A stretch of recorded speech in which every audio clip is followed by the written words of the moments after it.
Assalamualaikum students, I hope all of you are fine and healthy. Today we are going to do past indefinite tense. So let's start with its definition. सबसे पहले हम इसकी definition देख लेते हैं कि अगर किसी काम का करना, होना या सहना गुजरे हुए ज़माने में पाया जाए तो ये फ़ेल माजी मुतलिक को डिनोट करता है। ठीक है, उसके बाद हम देखते हैं दैट हाउ वी रिकग्नाइज कि हम किस तरह से इसकी पहचान करते हैं, किस तरह से इसको आइडेंटिफाई करते हैं। उर्दू फ़िक्रों के आखिर में अलिफ, छोटिए बड़िए वग़ैरह या ता था, ती थी, ते थे वग़ैरह आता है। मसलन उसने ख़त लिखा, हमने सवाल हल किया, वो स्कूल जाता था। इसके बाद हमने फॉर्मेशन देखनी है अफर्मेटिव सेंटेंसेस की। सबसे पहले अफर्मेटिव सेंटेंसेस को आप सिंपल सेंटेंसेस भी कहते हैं और पॉजिटिव सेंटेंसेस भी कहते हैं। सबसे पहले इसमें सब्जेक्ट लिखा जाता है, then second form of verb use की जाती है और फिर बाद में ऑब्जेक्ट। स्टूडेंट्स, आपने नोट करना है that no helping verb is used in affirmative sentences. ठीक है, इसमें कोई भी हेल्पिंग वर्ब यूज़ नहीं होता। मस्बत फ़िक्रों में कोई इमदादी फ़िल इस्तेमाल नहीं होता और इसमें ये भी कोई कन्फ्यूजन वाली बात नहीं है कि आपने कौन से सब्जेक्ट के साथ क्या लगाना है। ठीक है, क्योंकि इसमें हम कोई भी हेल्पिंग वर्ब इस्तेमाल नहीं करते। जब हम ही, शी, इट या फिर आई, हुई, दे, यू कुछ भी एज अ सब्जेक्ट यूज़ करेंगे अफर्मेटिव सेंटेंसेस में तो हमने सेकंड फॉर्म ऑफ वर्ब ही सबके साथ इस्तेमाल करनी है। फॉर एग्जांपल, उसने ख़त लिखा, ही रोट अ लेटर। इसमें ही आपका सब्जेक्ट है, रोट राइट की सेकंड फॉर्म है, लेटर जो है आपका ऑब्जेक्ट है। इसी तरह से हम सेकंड एग्जांपल भी देख लेते हैं। हमने मज़ामीन लिखे, we wrote essays. Third example है हमने सवाल हल किया, we solve the sum. Fourth example है मैंने सबक याद किया, I learn the lesson. Fifth example है नदीम पानी पीता था, नदीम ड्रैंक वाटर। एक बात आपने और नोट करनी है that the sentences that denote habit or routine are translated into English by using would are used to followed by first form of verb. Students, इसका मतलब ये है कि अगर अफर्मेटिव सेंटेंसेस में आपको कोई हैबिट बताई गई है, कोई आदत है या आपका मामूल का कोई काम बताया गया है, तब आपने वुड या फिर यूज़ टू में से कोई भी एक वर्ड यूज़ करते हुए फर्स्ट फॉर्म ऑफ वर्ब इस्तेमाल करनी है। देन आपने सेकंड फॉर्म ऑफ वर्ब इस्तेमाल नहीं करनी। फॉर एग्जांपल, वो रोज़ाना कुआं खोदा करता था, he would are use to dig a well daily. ठीक है, हमने यहाँ पे रोज़ाना की बात की है चूँकि ये उसकी आदत है या उसका मामूल है, तो इसलिए हम यहाँ पे वुड या फिर यूज़ टू में से किसी भी एक वर्ड को इस्तेमाल करेंगे और फिर हम यहाँ पे डिग जो है फर्स्ट फॉर्म ऑफ वर्ब ये इस्तेमाल करेंगे। हम यहाँ पे डग इस्तेमाल नहीं करेंगे। ठीक है, इसी तरह से नेक्स्ट सेंटेंस भी देख लेते हैं। वो हर रोज़ नहाया करता था, he used to take bath daily. अब हम नेगेटिव सेंटेंसेस की तरफ चलते हैं। सबसे पहले हम इसकी भी फॉर्मेशन देख लेंगे। सबसे पहले सब्जेक्ट लिखेंगे, फिर डिड नॉट लिखेंगे, फिर फर्स्ट फॉर्म ऑफ वर्ब और देन ऑब्जेक्ट। स्टूडेंट्स, आपने याद रखना है कि अफर्मेटिव सेंटेंसेस में हेल्पिंग वर्ब इस्तेमाल नहीं होता, लेकिन जो नेगेटिव सेंटेंसेस होते हैं वहाँ पर डिड नॉट इस्तेमाल होता है। और आपने कंफ्यूज नहीं होना। हम हैज़ अ सब्जेक्ट किसी को भी यूज़ करें, चाहे वो प्लूरल के आपके सब्जेक्ट्स हैं, चाहे वो सिंगुलर है, आपने डिड नॉट ही सबके साथ लगाना है नेगेटिव सेंटेंसेस में। ठीक है, then first form of verb और फिर ऑब्जेक्ट। जब हम अफर्मेटिव सेंटेंसेस लिखते हैं तो हम उसमें second form of verb use करते हैं, लेकिन जब हम उसी फिक्रे को अगर नेगेटिव में कन्वर्ट कर रहे हैं तो हम उसी सेकंड फॉर्म ऑफ वर्ब को फर्स्ट फॉर्म ऑफ वर्ब के साथ रिप्लेस कर देते हैं। चंद एक मिसालें देख लेते हैं। हमने सवाल हल किया, we did not solve the sum. We subject है, डिड नॉट आपका हेल्पिंग वर्ब है नेगेटिव बनाने के लिए। Solve first form of verb है और जो सम है ये आपका ऑब्जेक्ट है। इसी तरह से सेकंड एग्जाम्पल है, मैंने सबक याद नहीं किया, I did not learn the lesson. Third example है, अली ने घंटी नहीं बजाई, Ali did not ring the bell. Fourth example है, रशीद अपनी घड़ी को चाबी नहीं दिया करता था, Rashid did not wind his watch. Fifth example है, जमील ने इनाम नहीं जीता, Jameel did not win the prize. आपने एक और रूल याद ये रखना है कि जिन फ़िक्रों में आदत या मामूल पाया जाए, इन मनफी जुमलों में सिर्फ वुड नॉट इस्तेमाल करते हैं, ऐसे फ़िक्रों में यूज़ टू इस्तेमाल नहीं होता। Because there are certain grammar rules and we have to follow them, we can't change them and we can't draw any sort of argument that why we are using would not and not used to। ठीक है, तो यहाँ पे अपना कोई logic इस्तेमाल नहीं किया जा सकता, इसलिए हमने सिर्फ वुड नॉट का इस्तेमाल करना है। सेंटेंसेस को नेगेटिव बनाते वक्त हमने यूज टू का इस्तेमाल नहीं करना। फॉर एग्जाम्पल, वो रोज़ाना कुआं नहीं खोदा करता था, he would not dig a well daily. ठीक है, हमने यहाँ पे वुड नॉट इस्तेमाल करना है, यूज टू इस्तेमाल नहीं करना। इसके बाद इंट्रोगेटिव सेंटेंसेस है। सबसे पहले हम इसकी फॉर्मेशन देखेंगे। डिड का इस्तेमाल सबसे पहले करेंगे, डिड के बाद हम सब्जेक्ट लिखेंगे, then first form of verb लिखेंगे, फिर ऑब्जेक्ट लिखेंगे और लास्ट पे इंटेरोगेशन मार्क लास्ट में लगाएंगे।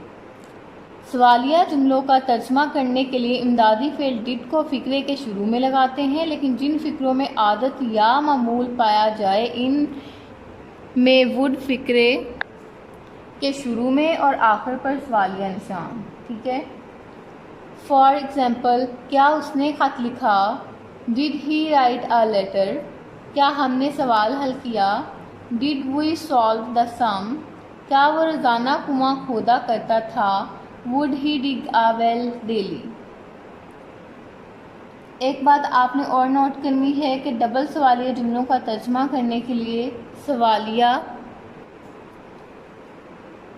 अल्फाज, for example when, why, where, what, how, who वगैरह को सादा सवालिया जुमलों के शुरू में लगा देते हैं और आखिर पर सवालिया निशान। ठीक है, फॉर एग्ज़ाम्पल, हमने कब सवाल हल किया, When did we solve the sum? ये आपका क्वेश्चन वर्ड है, then it is your helping verb, then this is your subject, this is your first form of verb और then this is your object। इसी तरह से जो next example है, वो रोज़ाना कुआं कैसे खोदा करता था, How would he dig a well daily। इसके साथ ही आपका पास्ट इंडेफिनिट टेंस जो है वो कंप्लीट हो गया है। आपने इसको बहुत अच्छे तरीके से देखना है, करना है, प्रैक्टिस करनी है, रूल्स को याद करना है, और अगर की बुक में कोई एक्स्ट्रा एक्सरसाइजेस दी हुई हैं, अनसॉल्व हैं, खुद से सॉल्व करने की कोशिश करें। इस तरह से आप तैयारी कर लें कि आपकी एग्ज़ाम की तैयारी हो जाए। ठीक है, तो stay safe, thank you so much. अस्सलाम वालेकुम students, I hope all of you are healthy and safe. Today we are going to do past progressive at continuous tense. So let's start with its definition। सबसे पहले हम इसकी definition देख लेते हैं कि अगर किसी काम का करना, होना या सहना गुजरे हुए ज़माने में पाया जाए तो ये फ़ेल माज़ी जारी को डिनोट करता है। नेक्स्ट इसकी पहचान है that how we recognize it. Urdu जुमलों के आखिर पर रहा था, रही थी, रहे थे, रही थी वगैरह आता है। मसलन बच्चे पार्क में खेल रहे थे, तुलबा एहतजाज कर रहे थे, नजमा कपड़े इस्त्री कर रही थी। अब हम अफर्मेटिव सेंटेंसेस देख लेते हैं। आपने कुछ बातें याद रखनी है that the first form of verb plus ing which is also called a present participle in English grammar is used in this tense। यानी कि फोर्थ फॉर्म ऑफ वर्ब जो है वो हमने इस्तेमाल करनी है इसमें। Helping verb was or were is used, third person singular is followed by was but all the rest by were। ठीक है, यहाँ पे आपने इसका मतलब ये है कि जो आपके सिंगुलर के सब्जेक्ट्स होंगे ही, शी, इट वगैरह, या फिर आई, वहाँ आपने वाज लगाना है। बाकी जितने सब्जेक्ट्स होंगे आपने वहाँ वर लगाना है, ठीक है। फॉर्मेशन इसकी देख लेते हैं। सबसे पहले सब्जेक्ट लगाएंगे, देन वाज या वर्ब में से कोई एक हेल्पिंग वर्ब लिखेंगे, then first form of verb plus ING और then object. First form of verb plus ING को फर्स्ट फॉर्म ऑफ वर्ब भी कहा जाता है, ठीक है। इसकी एग्जांपल्स हम देख लेते हैं। फर्स्ट एग्जांपल है, वो सच बोल रही थी, she was speaking the truth. इसमें शी सब्जेक्ट है, वाज आपने according to the subject helping verb use किया, स्पीक से स्पीकिंग हमने फोर्थ फॉर्म ऑफ वर्ब में से कन्वर्ट किया, देन द ट्रूथ जो है आपका ऑब्जेक्ट है। इसी तरह से जो सेकंड एग्जांपल है, दैट इज़ वो लाहौर जा रहे थे, they were going to Lahore. Third example है, वो पतंग उड़ा रही थी, she was flying a kite. Third example है, वो कमरे में सो रहा था, he was sleeping in the room. Fifth example है, तुम पैदल चल रहे थे, you were walking on foot, you were walking on foot. इसके बाद हम नेगेटिव सेंटेंसेस देख लेते हैं। Not is used after helping verb to make negative, ठीक है। आपने नॉट का इस्तेमाल करना है हेल्पिंग वर्ब के एग्जैक्टली बाद में, तो आपका जो सेंटेंस है वो नेगेटिव हो जाएगा, नेगेटिवली ट्रांसलेट हो जाएगा, ठीक है। हम इसकी फॉर्मेशन देख लेते हैं, that how we formulate it. तो सबसे पहले सब्जेक्ट लिखेंगे, देन वाज या वर्ब में से कोई एक helping verb according to the subject, then plus not, यानी कि नॉट इसमें इसके साथ लिख देंगे, then first form of verb plus ING, it means that fourth form of verb and then object, ठीक है। फॉर एग्जाम्पल, वो खत नहीं लिख रहा था, he was not writing a letter. Second example है, तुम झूठ नहीं बोल रहे थे, you are not telling a lie. Third example है, चपरासी घंटी नहीं बजा रहा था, the peon was not ringing the bell. Fourth example है, तुम मुल्तान नहीं जा रहे थे, you are not going to Multan. किसी भी सिटी का नेम आ जाए, आपने चाहे वो फिक्रे का स्टार्ट है, एंड है, या आप सेंटर में लिख रहे हो, आपने कैपिटल लेटर से ही उसे स्टार्ट करना है उस वर्ड को, ठीक है। फिफ्थ एग्जाम्पल है, वो शेर का पीछा नहीं कर रहा था, he was not chasing a lion. इसके बाद हमारे इंट्रोगेटिव सेंटेंसेस हैं। Helping verb is placed before the subject in interrogative sentences, ठीक है। हेल्पिंग वर्ब जो होता है हम सब्जेक्ट से पहले लिखते हैं इंट्रोगेटिव सेंटेंसेस को फॉर्मुलेट करने के लिए। हम इसका स्ट्रक्चर देख लेते हैं, इसकी फॉर्मेशन। सबसे पहले आप हेल्पिंग वर्ब लिखते हैं। हेल्पिंग वर्ब इसमें चूँकि वाज या वार इस्तेमाल होते हैं, वाज या वार में से कोई भी एक हेल्पिंग वर्ब, देन सब्जेक्ट, फिर first form of verb plus ING means के फोर्थ फॉर्म ऑफ वर्ब, फिर ऑब्जेक्ट और लास्ट पे इंटेरोगेशन मार्क आपने लास्ट में लगाना है। इसकी एग्जांपल्स देख लेते हैं। द फर्स्ट एग्जांपल इज़, क्या हम जुलूस निकाल रहे थे, were we taking out a procession. Second example है, क्या वो पतंग उड़ा रही थी, was she flying a kite. Third example है, क्या वो अपने वालिदैन का कहा मान रहे थे, वर दे ओबेइंग देयर पेरेंट्स। अब हमने जब सिंपल इंट्रोगेटिव सेंटेंसेस कर लिए हैं, तो हम अब देख लेते हैं that how we formulate double interrogative sentences, ठीक है। Question words are placed before helping verb in the beginning to make double interrogative with the question mark at the end, ठीक है। आपने क्वेश्चन वर्ड्स जो होते हैं आपने फिक्रे के स्टार्ट पे लिखने होते हैं, बिफोर द सब्जेक्ट और बिफोर द हेल्पिंग वर्ब, ठीक है। क्वेश्चन वर्ड लिखने के बाद हेल्पिंग वर्ब और फिर आप सब्जेक्ट लिखते हैं और लास्ट में इंटेरोगेशन मार्क भी लिखा जाता है। इसकी फॉर्मेशन, इसका स्ट्रक्चर देख लेते हैं। सबसे पहले आप क्वेश्चन वर्ड लिखते हैं, देन हेल्पिंग वर्ब वाज या वर्ड में से कोई भी एक, देन सब्जेक्ट, फिर first form of verb plus ING यानी कि फोर्थ फॉर्म ऑफ वर्ब और लास्ट पे ऑब्जेक्ट, और फिर एट द एंड आपने इंटेरोगेशन मार्क लास्ट में ही लगाना है। इसकी एग्जाम्पल भी देख लेते हैं। हम जुलूस कैसे निकाल रहे थे, how were we taking out a procession. Fifth example है, मैं सड़क पर क्यों दौड़ रहा था, why was I running on the road. इसके साथ ही आपका जो पास्ट प्रोग्रेसिव और कंटिन्यूअस टेंस है वो कंप्लीट हो गया है। आपने इसकी प्रैक्टिस करनी है बहुत अच्छे तरीके से, रूल्स को बहुत अच्छे तरीके से याद कर लेना है, और कुछ रूल्स जो हैं आपको प्रेजेंट कंटिन्यूअस टेंस के बिल्कुल लास्ट पे जो बताए गए हैं वो आपने लाजमी देखने हैं कि वो आपको काफ़ी हेल्प करेंगे प्रोग्रेसिव के तीनों टेंसेस में। ठीक है, तो stay safe, thank you so much. Assalamu alaikum students, I hope all of you are fine by the grace of Allah Almighty and you are safe. Today we are going to do past perfect tense, so let's start with its definition. अगर किसी काम का करना, होना या सहना गुजरे हुए ज़माने में मुकम्मल पाया जाए तो ये फ़ेल माजी मुकम्मल को ज़ाहिर करता है। Next step is to recognise the sentences. इसके बाद हम इसकी पहचान देख लेते हैं। उर्दू फ़िक्रों के आखिर पर चुका था, चुकी थी, चुके थे, चुकी थी वगैरह आता है।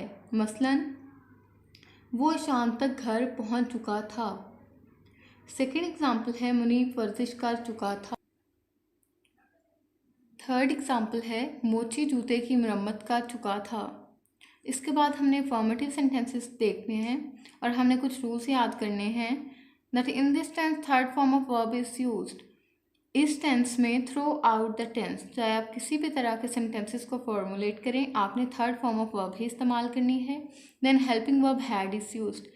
इस टेंस में सिर्फ एक हेल्पिंग वर्ब इस्तेमाल होता है, हैड, और आपने इस हवाले से कंफ्यूज नहीं होना कि हमने किसके साथ क्या इस्तेमाल करना है। इसमें चाहे आपके सब्जेक्ट्स जो हैं आप सब्जेक्ट सिंगुलर यूज़ करें या फिर प्लूरल यूज़ करें।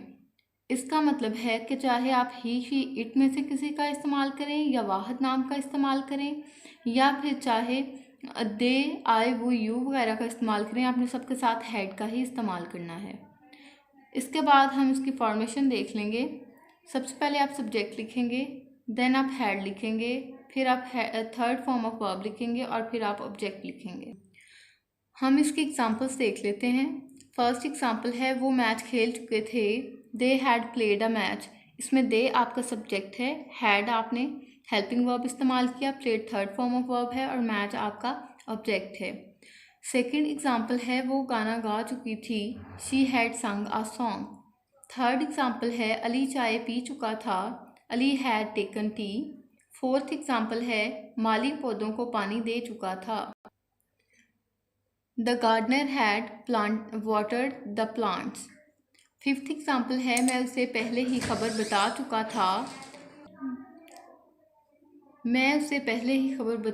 था, I had already told him the news. आपने ये रूल याद रखना है that two actions are generally discussed in this tense. The action that is completed first is translated into past perfect tense, but the action completed later is translated in past indefinite tense. इसका मतलब ये है कि अमूमन इस tense में दो तरह के हम एक्शंस को डिस्कस करते हैं। अगर पहला एक्शन जो होता है हम उसको पास्ट परफेक्ट टेंस में ट्रांसलेट करते हैं, और जो बाद में एक्शन टेक प्लेस होता है हम उसे पास्ट इंडेफिनिट टेंस में ट्रांसलेट करते हैं। फॉर एग्जांपल, जब मैं आया तो वो ख़त लिख चुका था, he had written the letter when I came. Second example है जब वो गया तो हम हॉकी खेल चुके थे, we had played hockey when he left. Third example है जब वो पहुंचा तो मैं सबक पढ़ा चुका था, I had taught the lesson when he reached. इसके बाद नेक्स्ट रूल जो आपने याद रखना है दैट द वर्ड पहले is translated with the word before, but the word पहले ही is translated with the word already. इसका मतलब ये है कि अगर कहीं पे आप पहले का वर्ड इस्तेमाल कर रहे हैं तो आपने उसको बिफोर के साथ ट्रांसलेट करना है, और अगर वर्ड पहले ही आया है तो आपने उसको ऑलरेडी के साथ ट्रांसलेट करना है। फॉर एग्जाम्पल, मैं पहले ही ड्राइविंग सीख चुका था, I had already learn driving. तुम्हारे आने से पहले मैं जा चुका था, I had gone before you came. इसके बाद नेगेटिव सेंटेंसेस हमने करने हैं। Not placed after had to make negative. हमने हैड के बाद नॉट लगाना है तो हमारा सेंटेंस जो है वो नेगेटिव हो जाएगा। इसकी हम फॉर्मेशन देख लेंगे। आप सबसे पहले सब्जेक्ट लिखेंगे, देन आप हैड लिखेंगे, फिर आप नॉट लिखेंगे, then third form of verb और फिर ऑब्जेक्ट। इसकी कुछ एग्जांपल्स हम देख लेते हैं।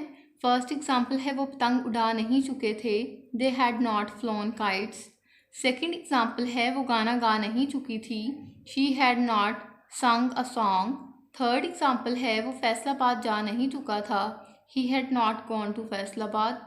फोर्थ एग्जांपल है तुम मुझे नज़म पढ़ा नहीं चुके थे, you had not taught me a poem.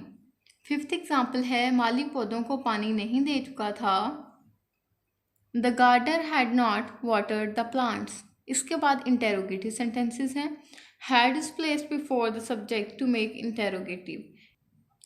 मतलब ये है कि हमने हैड को सब्जेक्ट से पहले लगाना है तो हमारा जो सेंटेंस है वो इंटेरोगेटिवली फॉर्मुलेट हो जाएगा। इसकी फॉर्मेशन देख लेते हैं। सबसे पहले आप सब्जेक्ट हैड लिखेंगे, हैड लिखने के बाद आप सब्जेक्ट लिखेंगे, देन आप थर्ड फॉर्म ऑफ वर्ब लिखेंगे और फिर आप ऑब्जेक्ट लिखेंगे और एट द एंड आपने क्वेश्चन मार्क लास्ट में पुट करना है।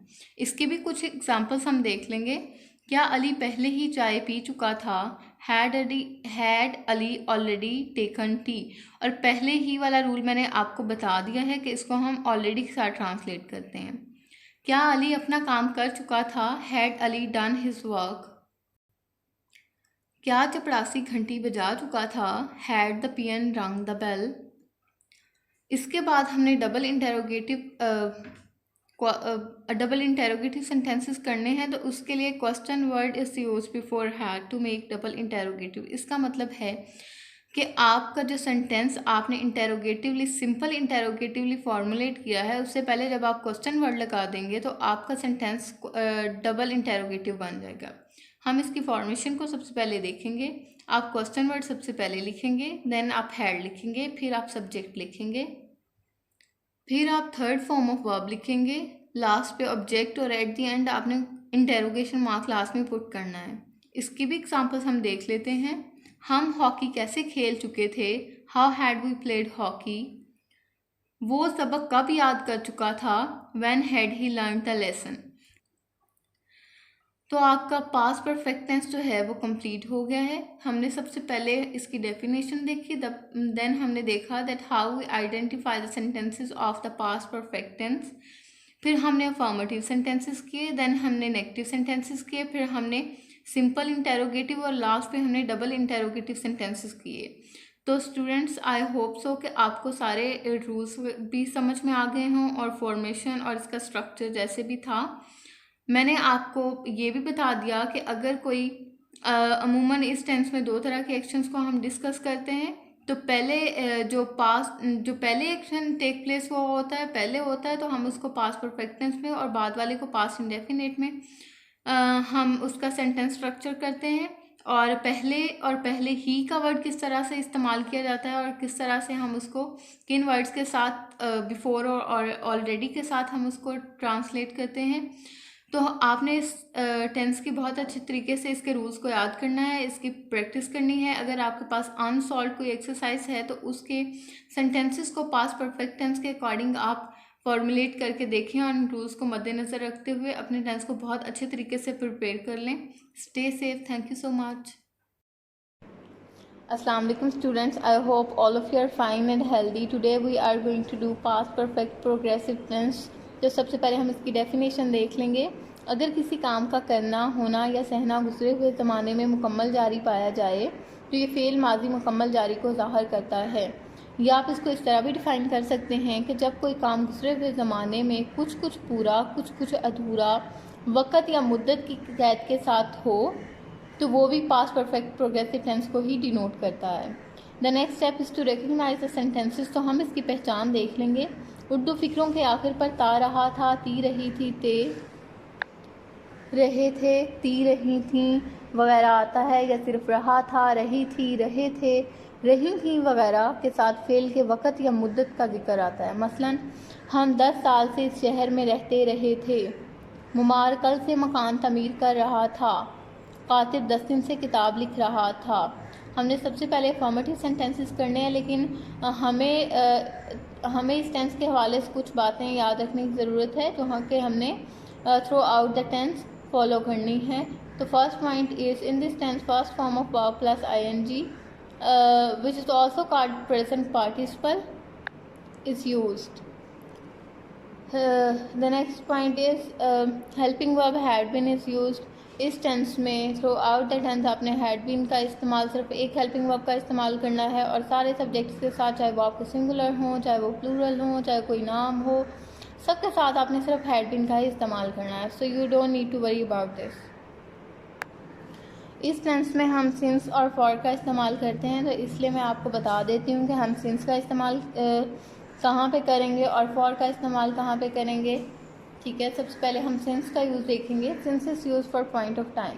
अगर पॉइंट ऑफ टाइम के लिए आप इस्तेमाल कर रहे हो तो आपने सिंस इस्तेमाल करना है. फॉर एग्जांपल या इन अदर वर्ड्स आप कह सकते हैं the work started at a specific point and still going on, और started at a specific point in the past then continued and is going on still.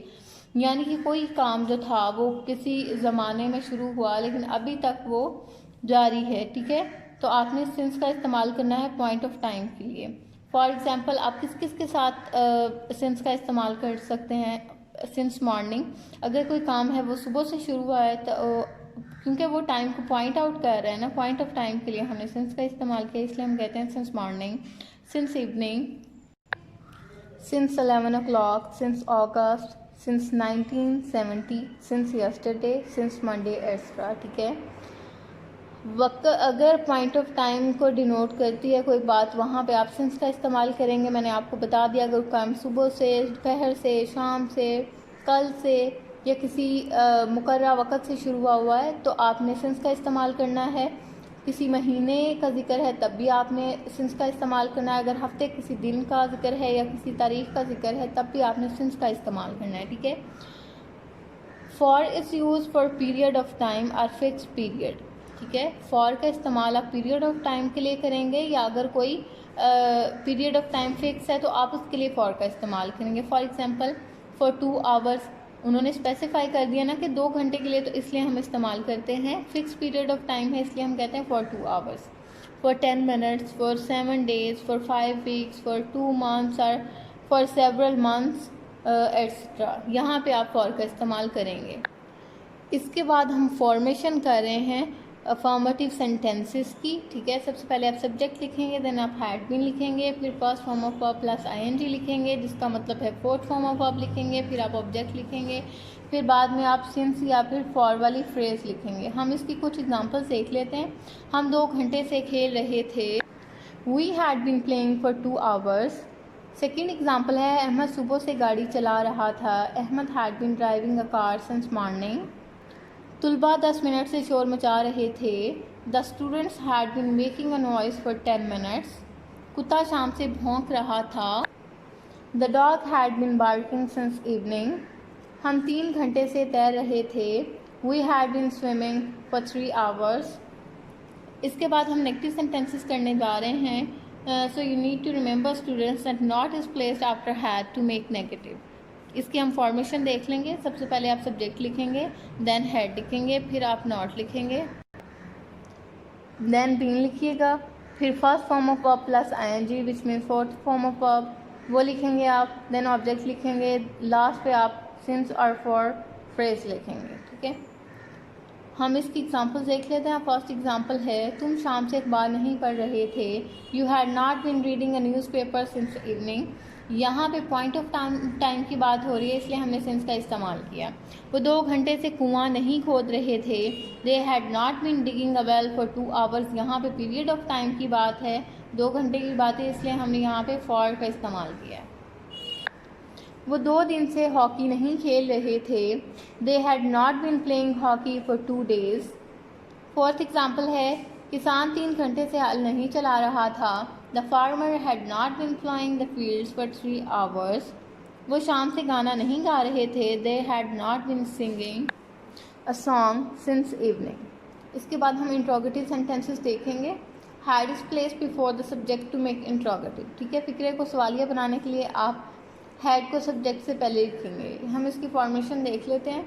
Had लिखेंगे आप सबसे पहले, देन आप सब्जेक्ट लिखेंगे, देन बीन, फिर first form of verb plus ING which means fourth form of verb, then object, फिर since और for phrase. ठीक है, और एट द एंड आपने क्वेश्चन मार्क लगाना है. हम इसकी कुछ एग्जांपल्स देख लेंगे. क्या चपड़ासी 2 घंटे से घंटी बजा रहा था? Had the peon been ringing the bell for 2 hours? क्या माली शाम से पौधों को पानी दे रहा था? Had the gardener been watering the plants since evening? क्या वो 2 साल से स्कूल में पढ़ता रहा था? Had he been reading in the school for 2 years? इसके बाद हमने डबल इंट्रोगेटिव सेंटेंसेस करने हैं. So you need to remember that question word is place before had to make double interrogative. ठीक है, फॉर्मेशन हम इसकी देखेंगे. सबसे पहले क्वेश्चन वर्ड आप सबसे पहले लिखेंगे, देन आप हैड लिखेंगे, फिर आप सब्जेक्ट लिखेंगे, then first form of verb, फिर आईएनजी. इसका मतलब है आपने फोर्थ फॉर्म ऑफ वर्ब का इस्तेमाल करना है. देन आप ऑब्जेक्ट लिखेंगे, फिर आप सिंस और फॉर वाली फ्रेज लिखेंगे, और एट द एंड आपने क्वेश्चन मार्क लास्ट में ही लगाना है. हम इसकी एग्जांपल्स देख लेंगे. लड़के सुबह से फुटबॉल क्यों खेल रहे थे? Why had the boys been playing football since morning? Alia किस तरह 3 घंटे से आटा गूंथती रही थी? How had Alia been kneading flour for 3 hours? तो स्टूडेंट्स, आपका जो पास्ट परफेक्ट प्रोग्रेसिव टेंस है वो मुकम्मल हो गया है. आपने सिंस और फॉर का इस्तेमाल कहाँ पे होगा ये याद रखना है. बाकी इस टेंस में throughout the tense had been ही इस्तेमाल होता है हर तरह के सेंटेंसेस में. वो आपको मैंने बता भी दिया है एग्जांपल्स के थ्रू. ठीक है, आपने फॉर्मेशन और स्ट्रक्चर याद रखना है, that how we structure sentences. चाहे वो नेगेटिव हों, फिर इंट्रोगेटिव हों, अफर्मेटिव हों, चाहे जैसे भी सेंटेंसेस हों. ठीक है, इसकी उर्दू में पहचान क्या होती है ये याद रखना है. और आपने इस टेंस को बहुत अच्छे तरीके से इसकी फॉर्मेशन को, इसके रूल्स को याद करके इसकी प्रैक्टिस करनी है, और इसकी बहुत अच्छे तरीके से इस टेंस की तैयारी कर लेनी है. ठीक है students, stay safe. Thank you so much. अस्सलाम वालेकुम, हाउ आर यू. इस बात से इनकार नहीं किया जा सकता कि इंग्लिश ज़ुबान पूरी दुनिया में एक डोमिनेंट लैंग्वेज बन चुकी है, और इंग्लिश ज़ुबान सीखने के लिए हमें इंग्लिश वर्ब टेंसेस का कंसेप्ट होना बहुत ज़रूरी है. Because English tenses are tools to help speakers to express time in the language. इसलिए आज हम टेंसेस सीखेंगे. हमारा पहला टेंस है present indefinite tense. Present indefinite tense को हम इस तरह से डिफाइन करते हैं. This tense represents an action which is regular और नॉर्मल और true and uses the base form of the verb. ये वो टेंस है जो कि उन एक्शंस को रिप्रेजेंट करता है जो कि रेगुलर भी होते हैं, रेगुलर बेसिस यानी कि डेली बेसिस पे भी किए जाते हैं, और इसके अलावा इसमें यूनिवर्सल ट्रूथ भी आ जाता है, और इसमें base form of the verb को यूज़ किया जाता है, फर्स्ट फॉर्म को यूज़ किया जाता है. इसकी पहचान क्या है? इस टेंस के फिक्रात के आखिर में आमतौर पर ता है, ती है, ते हैं, ता, हूँ वगैरह आते हैं. जैसे अच्छे लोग हर काम वक्त पर करते हैं, बाहर बारिश होती है, वो सैर करते हैं, मरियम रोज़ स्कूल जाती है. इन तमाम टेंसेस के आखिर में ते हैं, ती है, ते हैं, ती है वगैरह हैं. तो जो भी फिक्रा इन ते हैं वगैरह पे ख़त्म होगा, इन अल्फाज पे ख़त्म होगा, तो हमने समझ लेना है कि ये प्रेजेंट इंडेफिनिट टेंस का फिक्रा है. अब हम अफर्मेटिव सेंटेंसेस की तरफ आते हैं. इन सेंटेंसेस को बनाने का तरीका क्या है? पॉजिटिव सेंटेंसेस हैं. वो चाय पीता है. पीता है मतलब प्रेजेंट इंडेफिनिट टेंस है. इसकी स्ट्रक्चर क्या है? सब्जेक्ट होगा plus first form of verb plus object. Subject काम करने वाले को कहते हैं. I, we, they, you, he, she जो होते हैं वो सब्जेक्ट होते हैं. जैसे मैं स्कूल जाता हूँ, मैं चाय पीता हूँ, मैं रोज़ नहाता हूँ, तुम क्रिकेट खेलते हो, इसमें मैं और तुम क्या है? सब्जेक्ट हैं. फर्स्ट फॉर्म ऑफ वर्ब आपने यूज़ करनी है, प्लस ऑब्जेक्ट है जिस पे काम किया जा रहा है. जैसे मैं चाय पीता हूँ तो चाय पे काम कर रहा हूँ मैं, तो चाय क्या है? ऑब्जेक्ट है. वो चाय पीता है, चाय पे काम हो रहा है, तो क्या है? चाय क्या है? ऑब्जेक्ट है. नेक्स्ट एग्जाम्पल है हमारे पास, ही टेल्स अ लाई, वो झूठ बोलता है. इसमें वो जो है वो सब्जेक्ट है, तो वो की इंग्लिश क्या है? ही, और बोलना जो है tell, form of verb, first form of verb, और इसी तरह झूठ जो है वो क्या है? लाई, ऑब्जेक्ट है. इसी तरह नेक्स्ट एग्जांपल है मरियम ईट्स फूड, मरियम खाना खाती है, वो फुटबॉल खेलता है, ही प्लेज फुटबॉल, मैं नाश्ता करता हूँ, आई टेक ब्रेकफास्ट। नेक्स्ट कुछ इम्पोर्टेंट पॉइंट्स हैं इसी हवाले से कि कुछ सेंटेंसेस होते हैं जिनमें हमने फॉर्म ऑफ वर्ब के साथ एस और यस का इजाफा करना होता है और कुछ के साथ नहीं करना होता।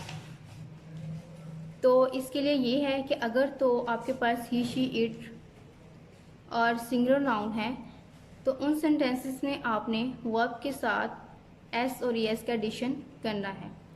जैसे अहमद हॉकी खेलता है, अहमद सिंगुलर नाउन है तो हम इसकी फॉर्म ऑफ वर्ब के साथ एस का एडिशन करेंगे, अहमद प्लेज हॉकी। इसी तरह बारिश होती है, इट रेन्स, तो जो नॉन लिविंग थिंग्स होती हैं उनके लिए हम इट यूज़ करते हैं, तो यहाँ पे रेन्स के साथ एस हमने ऐड किया है। और अब एस किसके साथ ऐड होगा और ई एस किसके साथ ऐड होगा, इसके लिए ये है कि ऐसी वर्ब जिनकी आखिर में सी एच, एस एच या एक्स या ओ है तो वहाँ पे हमने जब एडिशन करना है तो एस का नहीं ई एस का करना है और बाकी सबके साथ हमने एस जो है लगाना है। जैसे गो है तो गो ओ पे ख़त्म हो रहा है तो इसमें हम ई एस का एडिशन करेंगे, ही गोज़ टू स्कूल। इसी तरह हादिया मछलियाँ पकड़ती है, हादिया कैच नहीं कैचेस लिखेंगे क्योंकि ये हादिया क्या है, सिंगुलर नाउन है। तो कैचेस क्यों लिखा, एस क्यों नहीं लिखा, इसलिए क्योंकि ये सी एच पे ख़त्म हो रहा है, क्योंकि मैं पहले बता चुकी हूँ कि जो form of verbs C H पे ख़त्म होंगे वहाँ हमने ई एस का एडिशन करना है। ठीक है। और एक बात और आपने याद माइंड में रखनी है, वो ये है कि अगर दो नाम आ जाएं जैसे हमदान और हसन आ जाए तो वो प्लूरल नाउन्स बन जाते हैं, वहाँ पे आपने एस और यस का एडिशन नहीं करना फॉर्म ऑफ वर्ब के साथ। नेक्स्ट है हमारे पास नेगेटिव सेंटेंसेस, मनफी फिक्रात। मनफी फिक्रात बनाने के लिए हम सब्जेक्ट के फ़ौरन बाद डू नॉट, डज नॉट लगाते हैं। सब्जेक्ट मैंने आपको पहले बता दिया, I we they you he she जो होते हैं हमारे सब्जेक्ट होते हैं, उनके फ़ौरन बाद आपने डू नॉट, डज नॉट लगाना है और first form of verb use करनी है प्लस ऑब्जेक्ट जैसे पहले आपने यूज़ की है। अब डू नॉट किसके साथ लगेगा, डज नॉट किसके साथ लगेगा, वही मेथड है कि आपने जैसे पीछे मैंने आपको बताया था कि सिंगुलर नाउन आ जाए, ही शीट आ जाए तो हमने फॉर्म ऑफ वर्ब के साथ एस सी एस का इजाफा किया था, वो एस और एस जो है वो डू के साथ लग के डज बन जाते हैं और फॉर्म ऑफ वर्ब के साथ जो है वो ख़त्म हो जाते हैं। जैसे हमारे पास एग्जाम्पल है, हसन चाय नहीं पीता है, तो हसन अगर हम इसे अफर्मेटिव सेंटेंसेस में देखें, हसन चाय पीता है तो हम लिखते हैं हसन टेक्स टी, लेकिन हसन चाय नहीं पीता है तो टेक्स का जो एस था वो डू के साथ लगे डस बन जाता है, एस सी एस जो भी है तो डस बन जाता है, इसलिए हमने यहाँ से एस ख़त्म कर देना है। इस बात को आपने अपने माइंड में रखना है कि ही शी इट और सिंगुलर नाउन के साथ आपने डस यूज़ करना है, डस नॉट, और साथ इस बात का भी ध्यान रखना है कि आपने फिर फॉर्म ऑफ वर्ब के साथ एस सी एस का इजाफा नहीं करना। ठीक है जी। बाकी तमाम जो आपके सब्जेक्ट हैं, आई वी दे यू और प्लूरल नाउन्स हैं, उनके साथ आपने डू नॉट ही यूज़ करना है। ठीक है। नेक्स्ट जैसे एग्जांपल है हमारे पास, मैं डिफेंस ग्रामर स्कूल में नहीं पढ़ता हूँ। आई डू नॉट, आई है तो आई के साथ क्या आएगा, do not. I do not read in defence grammar school. Hasan और हमदान वर्जिश नहीं करते हैं, प्लूरल नाउन्स आ गए हैं तो आपने इसके साथ भी डू ही यूज़ करना है। ठीक है। नेक्स्ट एग्जांपल है, मरी में मूसलाधार बारिश नहीं होती है, तो इट डज नॉट, इट है तो इट के साथ हमने डज यूज़ करना है, इट डज नॉट। और रेन के साथ जो एस सी एस का इजाफा किया था वो ख़त्म कर दिया हमने क्योंकि वो डू के साथ लग के डज बन गए हैं। It does not rain in Murree cats and dog. हम सेब नहीं खाते हैं, we do not eat Apple.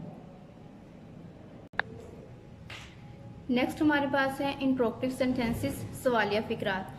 सवालिया फिक्रात को बनाने का तरीका क्या है, आपके पास जो हेल्पिंग वर्ब है डू डज, उसको आपने फर्स्ट पे लिख देना है, बाकी जो सेंटेंस है जैसे आपने पॉजिटिव और सेंटेंस बनाया था बिल्कुल वैसे ही लिख देना है। और डू और डज का यूज़ बिल्कुल वैसे ही है कि डज आपने ही, शी, इट और सिंगुलर नाउन के साथ करना है, और डू का यूज़ आपने आई, वी, दे, यू और प्लूरल नाउन्स के साथ करना है। और आखिर में आपने सवालिया निशान लगा देना है। जैसे ये स्ट्रक्चर आपको दिखाई गई है, do, does plus subject plus first form of verb plus object और क्वेश्चन मार्क। जैसे क्या हसन सबक याद करता है, तो हसन जो है वो क्या है, सिंगुलर नाउन है, तो इसके लिए हम क्या यूज करेंगे, डज। हमने लिख दिया डज, उसके बाद हमने सब्जेक्ट लिखना है। सब्जेक्ट हमारे पास क्या है, हसन है जो काम कर रहा है। Hasan learn lesson.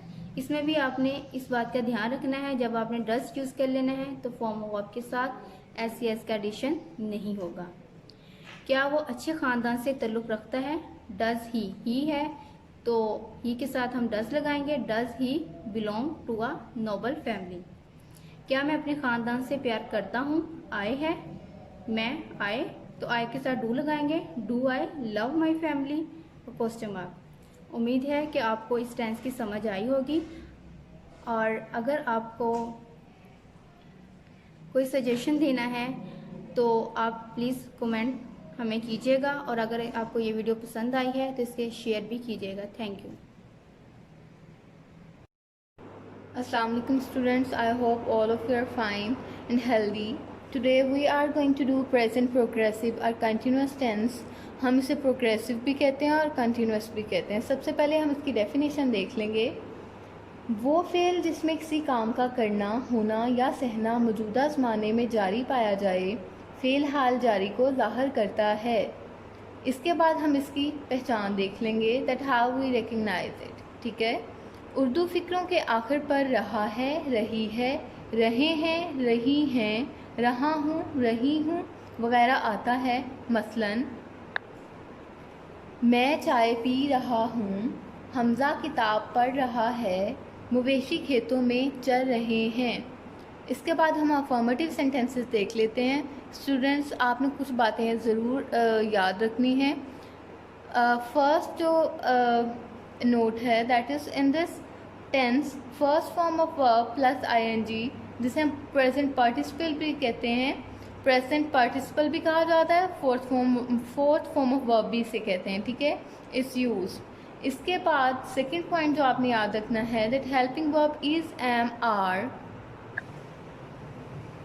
Are use.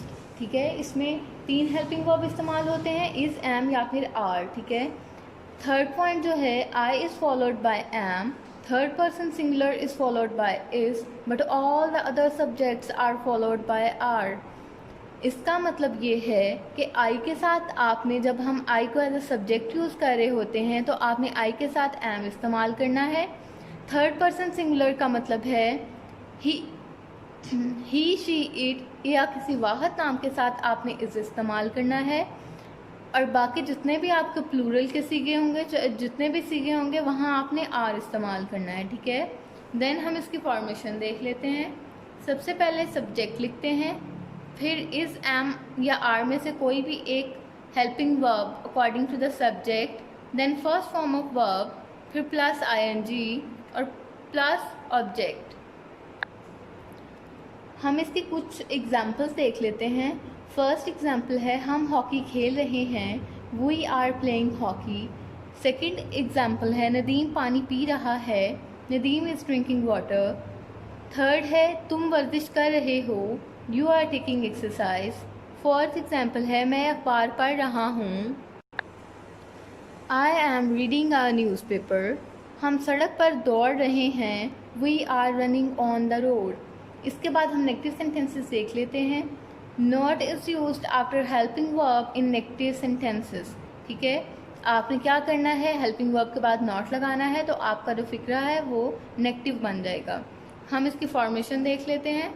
Subject लिखेंगे, देन इज़, एम या आर में से कोई भी एक हेल्पिंग वर्ब लिखेंगे according to the subject, then हम प्लस नॉट लिखेंगे, then first form of verb plus ING, फिर हम ऑब्जेक्ट लिखेंगे। ठीक है, हम इसके भी चंद एक एग्जाम्पल्स देख लेंगे।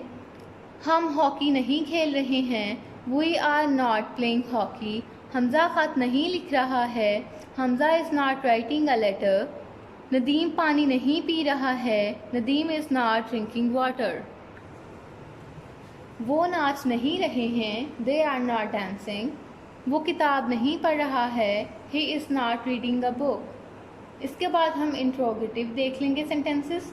सबसे पहले आपने याद रखना है that helping verb is am are is used before the subject to make interrogative. ठीक है, फॉर्मेशन देख लेंगे हम इसकी।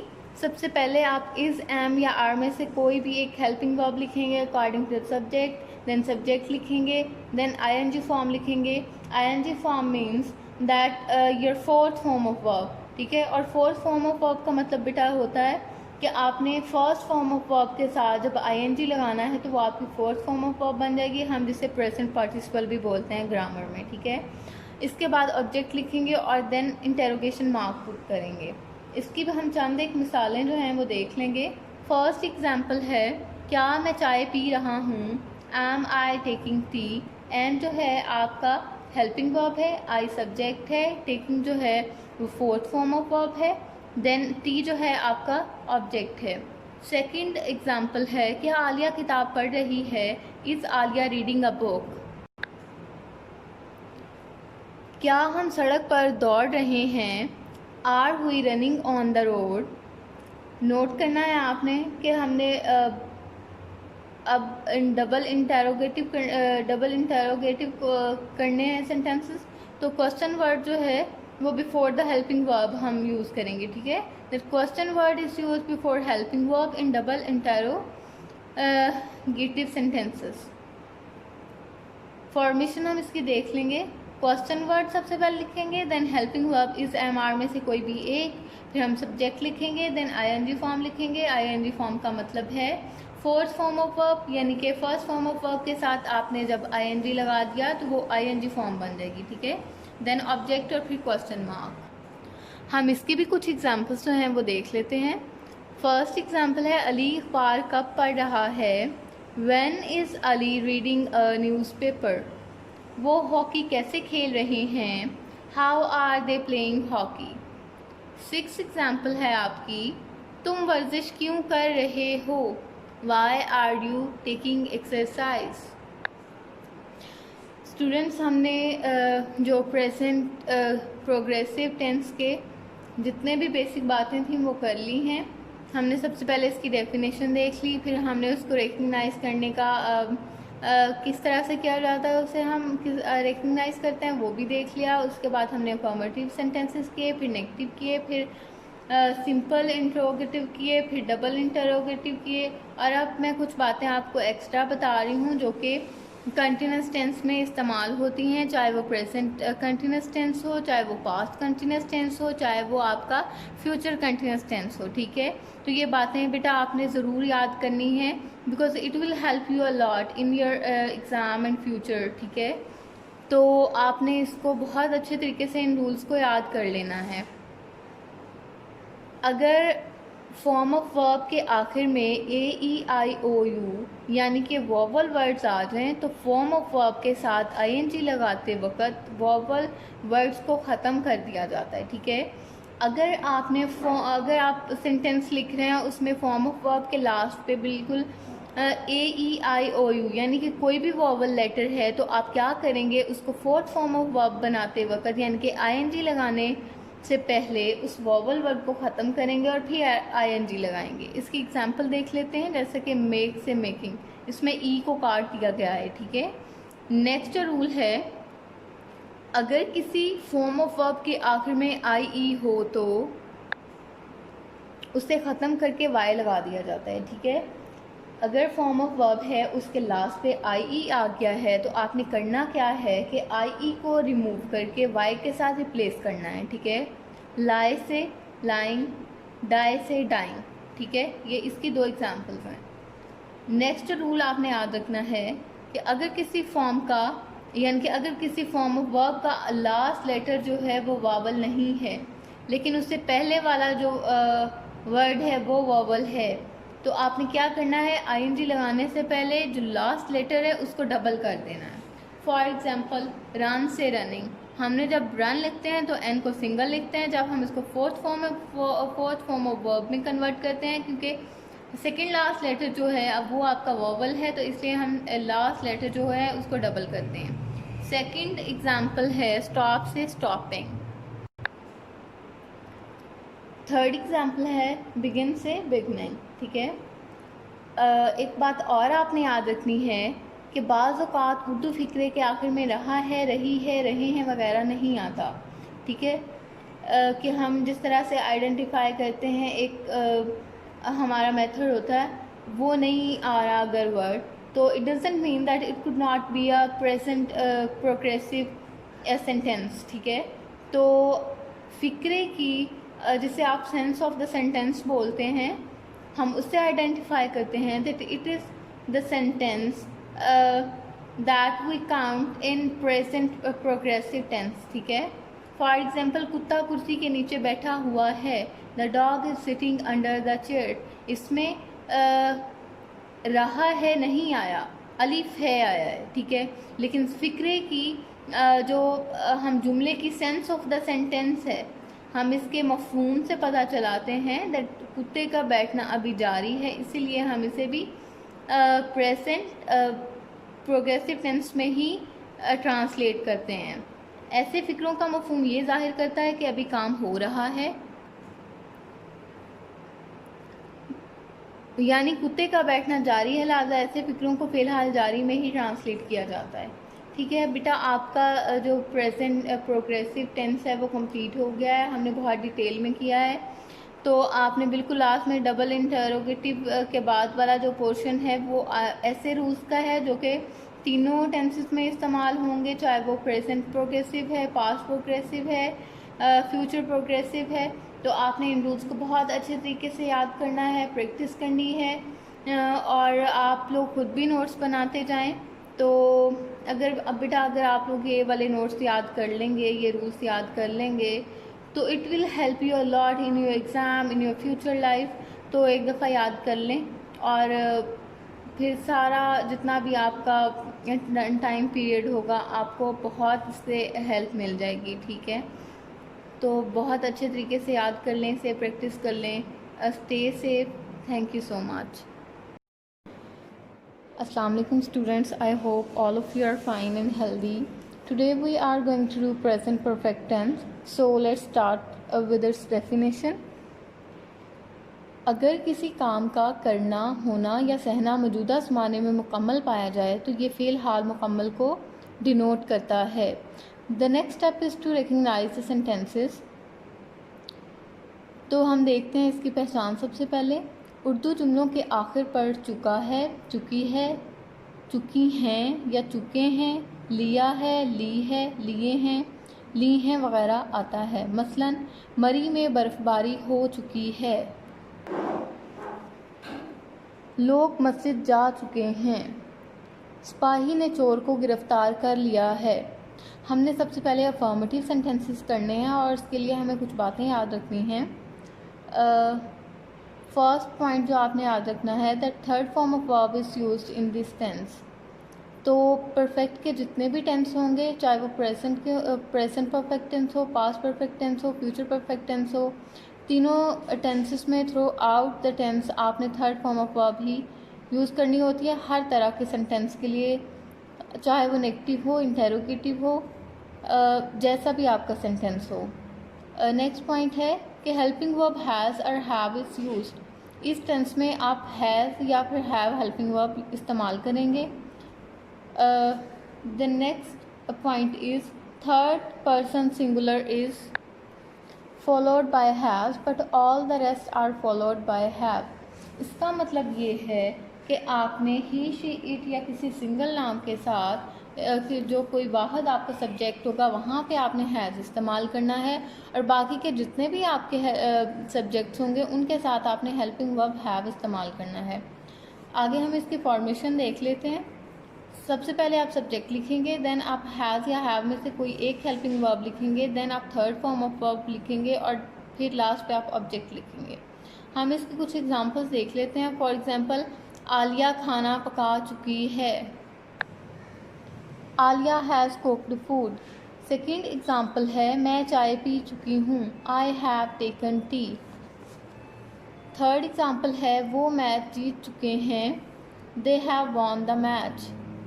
फोर्थ एग्जाम्पल है उसने अपना सबक याद कर लिया है, she has learned her lesson. Fifth example है हम अपना काम ख़त्म कर चुके हैं, we have finished our work. इसके बाद हम नेगेटिव सेंटेंसेस करेंगे। सो you need to remember that not is used after has और हैव टू मेक नेगेटिव। हम इसकी नेक्स्ट फॉर्मेशन देख लेते हैं। सबसे पहले आप सब्जेक्ट लिखेंगे, देन आप हैज़ या हैव में से कोई एक हेल्पिंग वर्ब, देन नॉट, फिर थर्ड फॉर्म ऑफ वर्ब, फिर लास्ट पे आप ऑब्जेक्ट लिखेंगे। सो हम इसकी कुछ एग्जांपल्स देख लेते हैं। फर्स्ट एग्जांपल है वो स्कूल नहीं जा चुका है, he has not gone to school. He आपका सब्जेक्ट है, हैज़ आपने एज अ हेल्पिंग वर्ब इस्तेमाल किया है, नॉट आपने फिक्रे को मनफी बनाने के लिए इस्तेमाल किया, गो की थर्ड फॉर्म ऑफ वर्ब जो है वो गॉन है तो हमने ये इस्तेमाल की, देन हमने टू स्कूल लिखा जो कि ऑब्जेक्ट है। सेकेंड एग्जाम्पल है वो ख़त नहीं लिख चुका है, he has not written a letter. Third example है उस्ताद हाज़री नहीं लगा चुका है, the teacher has not taken the roll call. Fifth example है आपकी नसीमा खाना नहीं पका चुकी है, Naseema has not cooked food. Fifth example है चपरासी घंटी नहीं बजा चुका है, the peon has not rung the bell. इसके बाद हम इंट्रोगेटिव सेंटेंसेस करेंगे। तो you need to remember that has और have is placed before the subject to make interrogative. तो फॉर्मेशन हम इसकी देख लेंगे। सबसे पहले हैज़ और हैव आप सबसे पहले लिखेंगे, देन आप सब्जेक्ट लिखेंगे, फिर आप थर्ड फॉर्म ऑफ वर्ब लिखेंगे, लास्ट पे आप ऑब्जेक्ट लिखने के बाद एट द एंड आपने क्वेश्चन मार्क पुट करना है। हम इसके कुछ एग्जांपल्स देख लेते हैं। फर्स्ट एग्जांपल है क्या डॉक्टर आ चुका है, has the doctor come. Second example है क्या वो अपना वक्त ज़ाया कर चुके हैं, have they wasted their time. Third example है क्या वो शेर को कत्ल कर चुके हैं, have they killed a lion. हमने सिंपल इंट्रोगेटिव सेंटेंसेस कर लिया, अब हमने डबल इंट्रोगेटिव सेंटेंसेस करने हैं। तो उसके लिए you need to remember that question word is placed before has और have to make double interrogative. ठीक है, इसकी हम फॉर्मेशन देख लेंगे। आप सबसे पहले क्वेश्चन वर्ड लिखेंगे, देन हैज़ और हैव में से कोई एक helping verb according to the subject लिखेंगे, देन आप थर्ड फॉर्म ऑफ वर्ब लिखेंगे, फिर आप ऑब्जेक्ट लिखेंगे और बिल्कुल लास्ट पे आपने क्वेश्चन मार्क लगाना है। हम इसके कुछ एग्जाम्पल्स देख लेते हैं। मैंने कब अपना फ़र्ज़ अदा किया है, When have I done my duty? तुमने नई किताबें क्यों ख़रीदी हैं, Why have you bought new books? तो हमारा जो प्रेजेंट परफेक्ट टेंस है वो मुकम्मल हो गया है। तो आपने स्टूडेंट्स जितने भी फॉर्मेशन के रूल्स हैं वो याद रखने हैं, किस तरह हम सेंटेंसेस को स्ट्रक्चर करते हैं, उर्दू जुमलों की क्या पहचान होती है, इसमें कौन से हेल्पिंग वर्ब इस्तेमाल होते हैं, ये सारी बातें आपने याद रखनी है। ठीक है, आप प्रैक्टिस करें। एक्सरसाइजेस अगर आपके पास अनसॉल्व हैं तो उनको प्रेजेंट परफेक्ट टेंस के इसके अंदर सॉल्व करने की कोशिश करें, इन रूल्स को मद्देनज़र रखते हुए।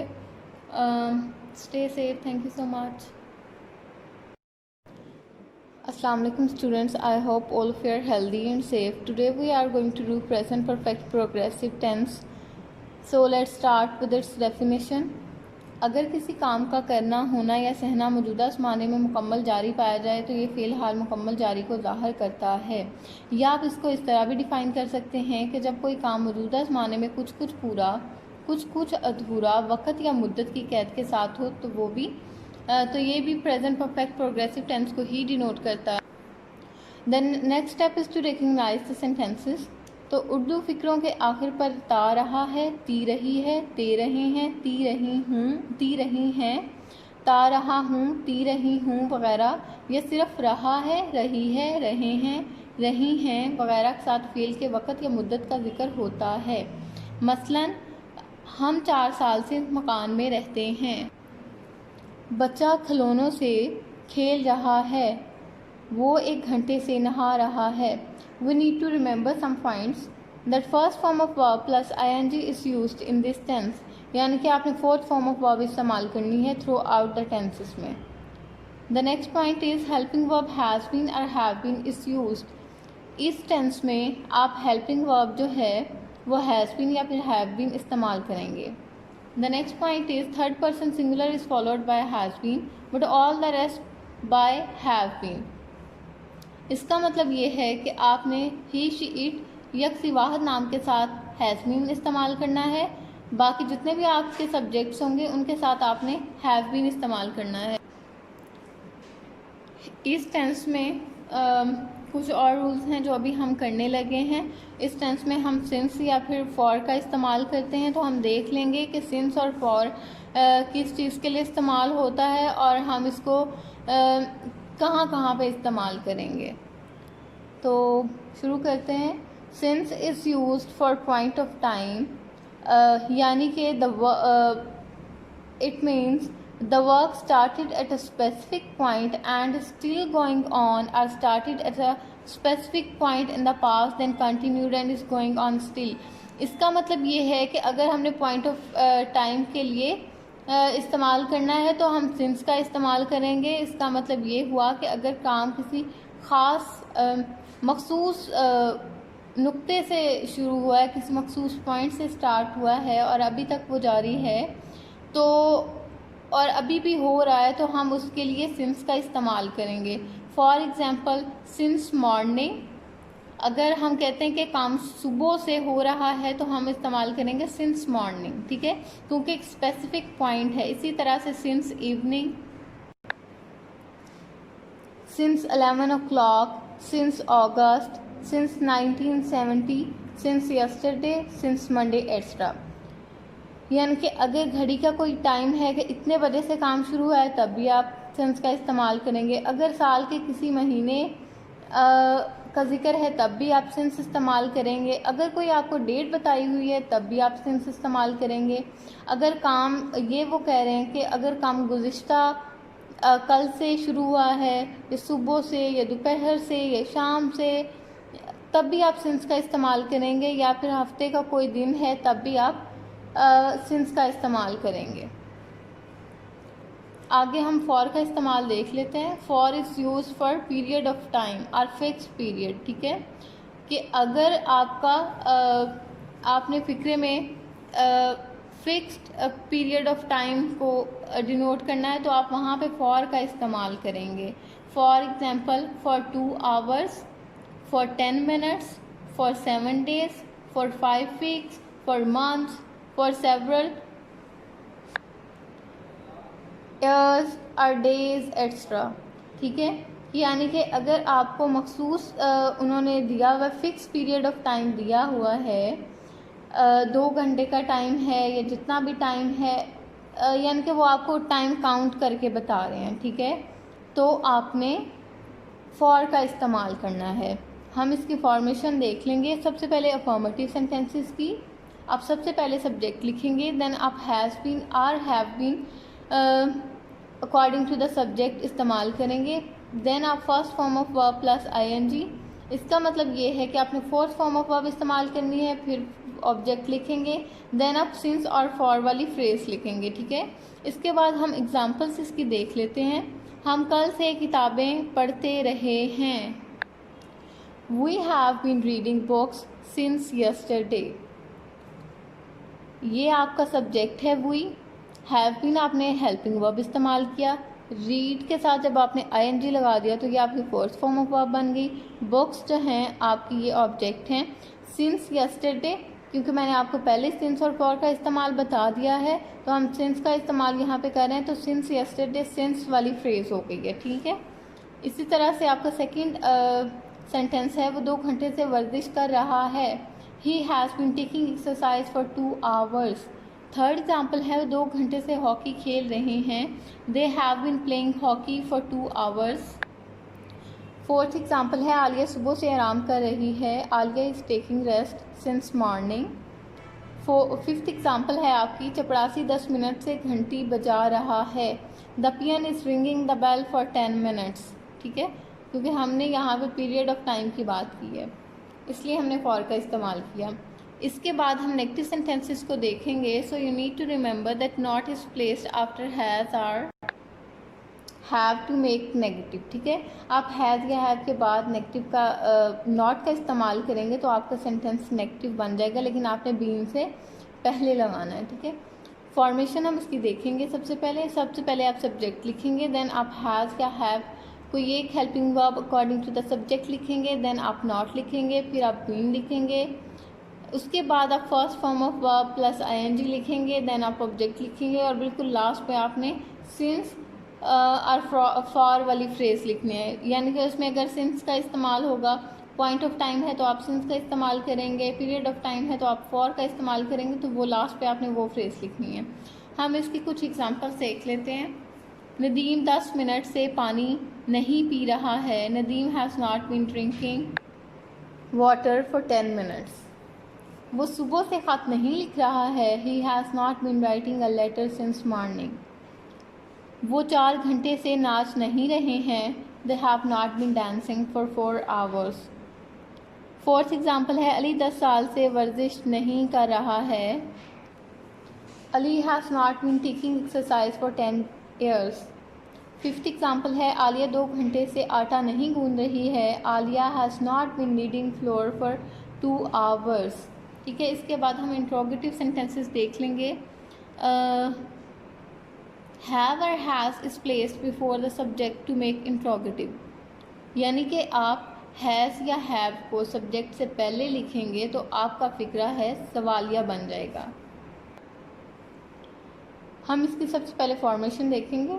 आप सबसे पहले हैज़ और हैव लिखेंगे, फिर आप सब्जेक्ट लिखेंगे, फिर आप बीन लिखेंगे, देन आईएनजी फॉर्म लिखेंगे। आईएनजी फॉर्म का मतलब है कि जब आप फर्स्ट फॉर्म ऑफ वर्ब के साथ आईएनजी इस्तेमाल करते हैं तो वो आपकी फोर्थ फॉर्म ऑफ वर्ब बन जाती है, जिसे हम आईएनजी फॉर्म कहते हैं। ठीक है, इसे प्रेजेंट पार्टिसिपल भी कहा जाता है। देन आप ऑब्जेक्ट लिखेंगे, देन आप लास्ट पे सिंस और फॉर वाली फ्रेज लिखेंगे और at the and question mark put करेंगे। हम इसकी कुछ एग्जांपल्स देख लेंगे। फर्स्ट एग्जांपल है, क्या वो 2 घंटे से चाय पी रही है।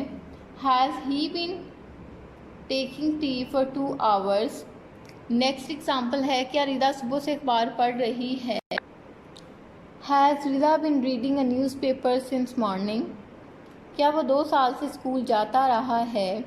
Has he been going to school for 2 years. इसके बाद हम डबल इंट्रोगेटिव सेंटेंसेस करेंगे, तो हमें ये याद रखना है that question word is placed before has और have to make double interrogative. किसान सुबह से कैसे बीज बो रहा है। How has the farmer been sowing seeds since morning. हम कल से किताबें क्यों पढ़ रहे हैं। Why have we been reading books since yesterday. तो स्टूडेंट्स, आपका जो प्रेजेंट परफेक्ट प्रोग्रेसिव टेंस है कंप्लीट हो गया है। आपने इस टेंस के रिगार्डिंग जो फॉर्मेशन के रूल्स हैं वो याद रखने हैं। हैज़ बीन और हैव बीन का इस्तेमाल ये आपने याद रखना है और प्रैक्टिस करनी है इस टेंस की, और बहुत अच्छे तरीके से इसको प्रैक्टिस भी करना है, याद भी एक तरह से आपने याद करना है इसके rules, formation, that how we structure the sentences, और प्रैक्टिस करें एक्सरसाइज की। अनसॉल्व एक्सरसाइज कोई है तो उसको आप इस टेंस के अकॉर्डिंग सॉल्व करने की कोशिश करें। Thank you so much, stay safe. अस्सलाम वालेकुम students, I hope all of you are safe and healthy.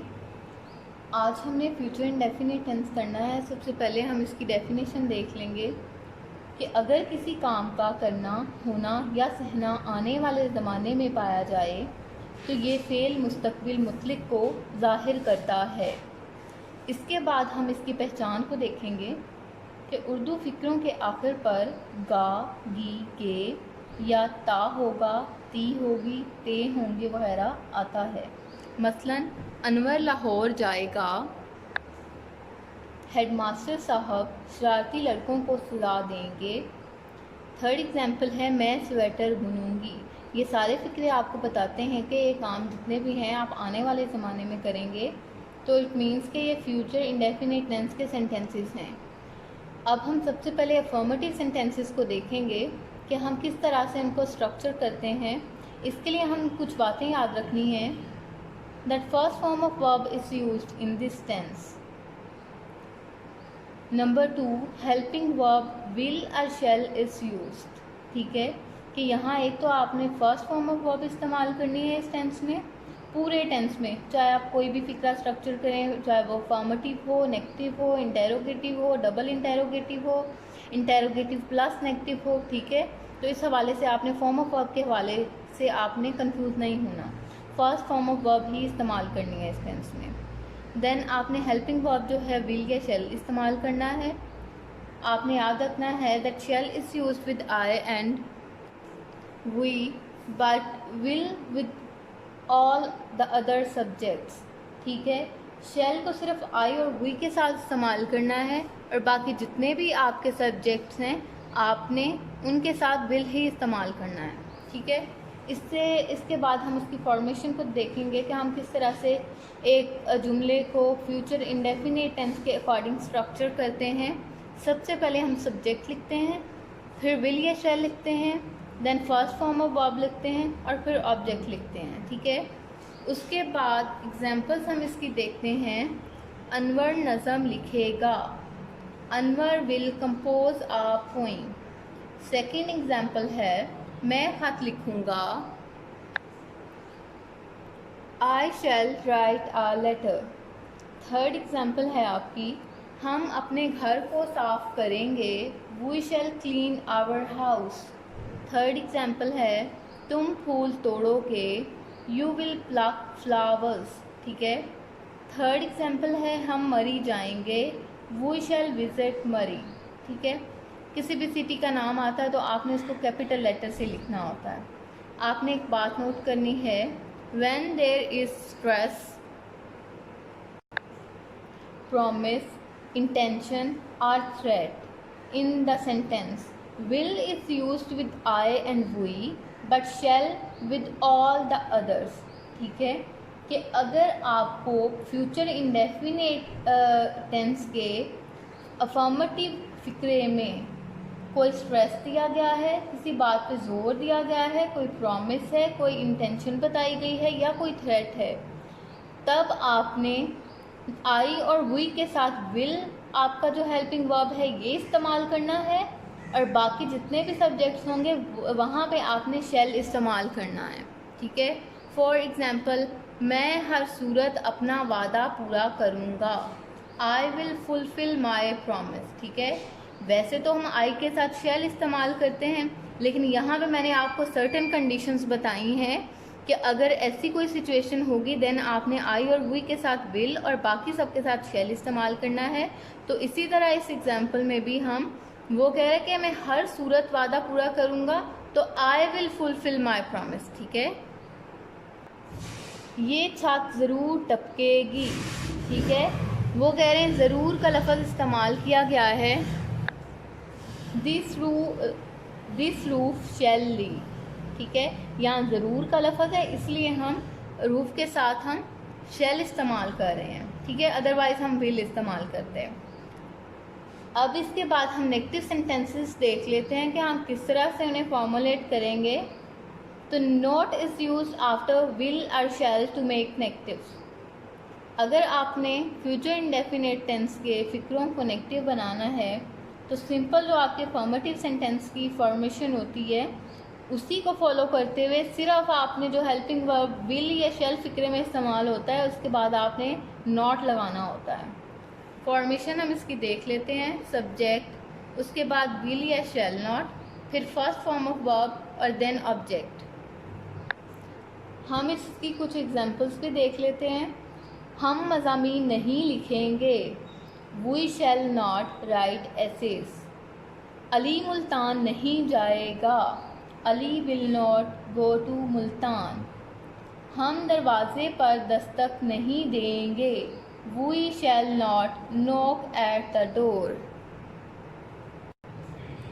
हम चोर को गिरफ्तार नहीं करेंगे, we shall not arrest the thief. आपकी फिफ्थ वाली एग्जाम्पल है ये छत नहीं टपकेगी, this roof will not leak, ठीक है।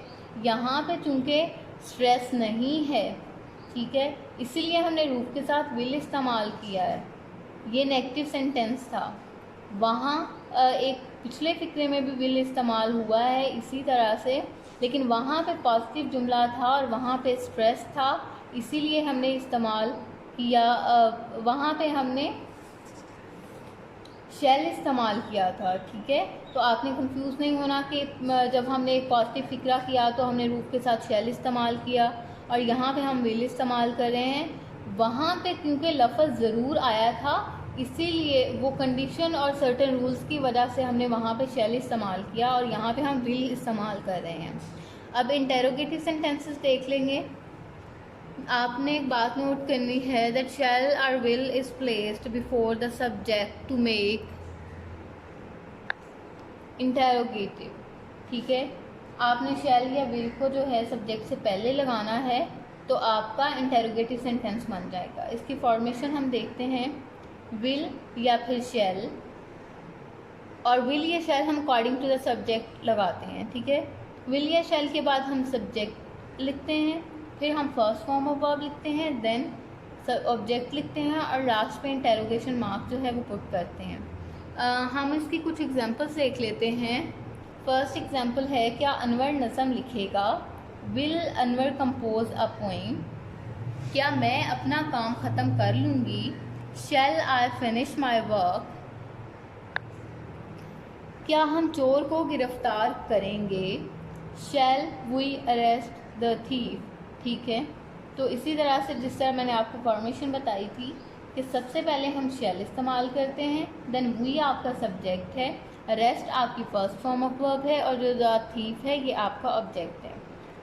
आपने नोट करना है कि जब आप डबल इंटेरोगेटिव सेंटेंस को फॉर्मुलेट करेंगे, then question word is use before will और shall in the beginning to make double interrogative. ठीक है, ये बात आपने याद रखनी है। जब आपने जुमले को डबल सवालिया बनाना हो तो आप सवालिया लफ्ज़ जो है विल या शैल से पहले लगा देंगे। ठीक है, बाकी फॉर्मेशन वैसे ही रहती है, लेकिन मैंने आप लोगों के आसानी के लिए फॉर्मेशन भी लिखी है कि आप क्वेश्चन वर्ड सबसे पहले लिखेंगे, उसके बाद आप विल या शैल लिखते हैं, फिर सब्जेक्ट लिखते हैं, फिर फर्स्ट फॉर्म ऑफ वर्ब और लास्ट पे ऑब्जेक्ट और फिर क्वेश्चन मार्क।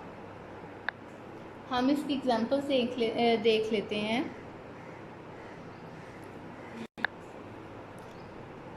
हम चोर को कब गिरफ्तार करेंगे? When shall we arrest the thief? मैं अपना काम क्यों ख़त्म करूँगा? Why shall I finish my work? तो आपने सबसे पहले क्वेश्चन वर्ड लगाया, फिर शैल या विल में से एक लगाया अकॉर्डिंग टू द सब्जेक्ट, फिर आपने सब्जेक्ट लिखा, फिर फर्स्ट फॉर्म ऑफ वर्ब और उसके बाद आपने ऑब्जेक्ट लिख दिया। ठीक है, इसी तरह अब आप लोगों का स्टूडेंट्स फ्यूचर इंडेफिनिट टेंस जो है वो कंप्लीट हो गया है। आप लोगों को अफर्मेटिव सेंटेंसेस सबसे पहले इसकी डेफिनेशन बताई, फिर उसको किस तरह से हम आइडेंटिफाई करेंगे उसकी पहचान बता दी, फिर हमने अफर्मेटिव सेंटेंसेस किए, देन हमने नेगेटिव किए, फिर सिंपल इंटेरोगेटिव किए, उसके बाद हमने डबल इंटेरोगेटिव किए। तो आप लोगों ने बहुत अच्छे तरीके से इस टेंस को करना है और इसकी प्रैक्टिस भी करनी है। आपने अपनी की बुक से देख लेना है कि अगर वहाँ पे कोई एक्सरसाइज है वहाँ से आप सेंटेंसेस फॉर्मुलेट करें, खुद से फॉर्मुलेट करने की कोशिश करें। ठीक है, सेंटेंसेस खुद से फॉर्मुलेट कर लें, लेकिन जो आपको रूल्स बताए गए हैं आपने रूल्स यही याद करने हैं। रूल्स अगर आपको कहीं से और भी मिलें तो आप याद करने की कोशिश करें। ठीक है, कि यहाँ पे जो ग्रामर रूल्स हम इस्तेमाल करते हैं ये हम खुद से नहीं बनाते, ये हम फॉलो कर रहे होते हैं अपनी इंग्लिश ग्रामर को, जो कि हम बहुत बरसों पहले से सीख रहे हैं। ठीक है, तो हम इसमें कोई चेंजिंग नहीं कर सकते हैं ग्रामर रूल्स में। तो ग्रामर रूल्स को तो आपने बहुत अच्छे तरीके से याद रखना है, तो आपको ये आपके एग्ज़ाम में बहुत हेल्प करेगा और थ्रू आउट भी लाइफ में आपको बहुत हेल्पफुल ये रहेगा। तो आप बहुत अच्छे तरीके से अपने फ्यूचर इंडेफिनिट टेंस को भी मुकम्मल करें, याद करें, इसकी प्रैक्टिस करें और घरों पे आप सेफ रहें। Thank you so much. Assalamu alaikum students, I hope all of you are healthy and safe. Today we are going to do future perfect tense. So let's start with the definition. अगर किसी काम का करना, होना या सहना आने वाले ज़माने में मुकम्मल पाया जाए तो ये फ़ेल मुस्तक़बिल मुकम्मल को ज़ाहिर करता है। Next step is to recognise the sentences तो हम इसकी पहचान देख लेते हैं। उर्दू फ़िक्रों के आखिर पर चुका होगा, चुकी होंगी, चुके होंगे, चुकी होगी या लिया होगा, ली होगी, लिए होंगे वगैरह आता है। मसलन वो बाजार जा चुका होगा, लड़कियां सबक याद कर चुकी होंगी, शिकारी हिरन का शिकार कर चुका होगा। इसके बाद हम अफर्मेटिव सेंटेंसेस सबसे पहले करेंगे। तो आपने कुछ बातें याद रखनी हैं। That in this tense third form of verb is used. तो थ्रू आउट द टेंस आपने चाहे किसी भी तरह के आप सेंटेंसेस को फॉर्मुलेट करें, आपने थर्ड फॉर्म ऑफ वर्ब ही इस्तेमाल करनी है। Then helping verb will have और शैल हैव इज़ यूज्ड। इसमें दो हेल्पिंग वर्ब इस्तेमाल होते हैं, विल हैव या फिर शैल हैव। ठीक है। थर्ड रूल है that I and we is followed by shall have but all the rest are followed by will have. इसका मतलब ये है कि आपने आई और वी के साथ शैल हैव का इस्तेमाल करना है, और बाकी चाहे जितने भी आपके सब्जेक्ट्स हों आपने उनके साथ विल हैव ही इस्तेमाल करना है। इसकी फॉर्मेशन देख लेते हैं। सबसे पहले आप सब्जेक्ट लिखेंगे, देन विल हैव या शैल हैव में से कोई एक helping verb according to the subject लिखेंगे, फिर थर्ड फॉर्म ऑफ वर्ब और फिर ऑब्जेक्ट। इसके कुछ एग्जांपल्स देख लेते हैं। फर्स्ट एग्जांपल है, हमने अपना सबक याद कर लिया होगा, we shall have learned our lesson.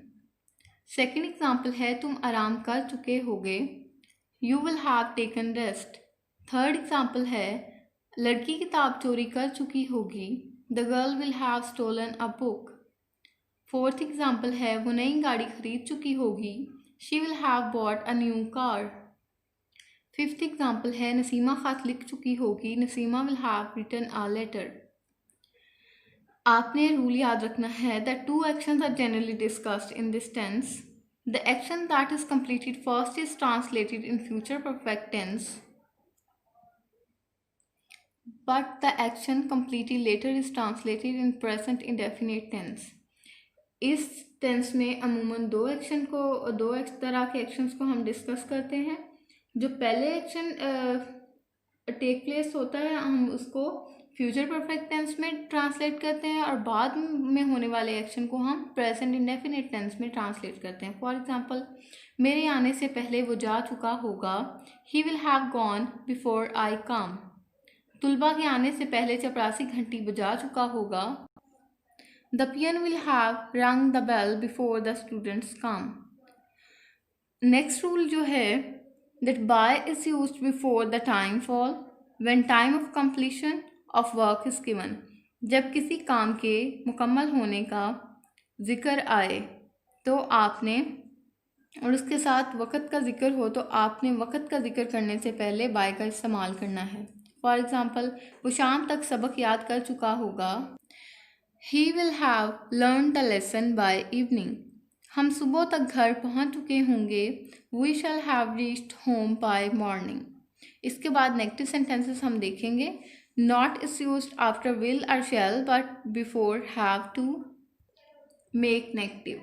तो आपने विल या शैल के बाद नॉट लगाना है तो आपका सेंटेंस जो है वो नेगेटिवली फॉर्मुलेट हो जाएगा, लेकिन आपने हैव से पहले लगाना है। ठीक है। देन इसकी फॉर्मेशन, सबसे पहले आप सब्जेक्ट लिखेंगे, देन विल या have according to the subject, then not, फिर have, then third form of verb और लास्ट पे ऑब्जेक्ट। इसके कुछ एग्जांपल्स हम देख लेते हैं। फर्स्ट एग्जांपल है, सूरज गुरूब नहीं हो चुका होगा, the sun will not have set. Second example है, हम हॉकी नहीं खेल चुके होंगे, we shall not have played hockey. हमने हिरन का शिकार नहीं कर लिया होगा, we shall not have hunted a deer. माली पौधों को पानी नहीं दे चुका होगा, the gardener will not have watered the plants.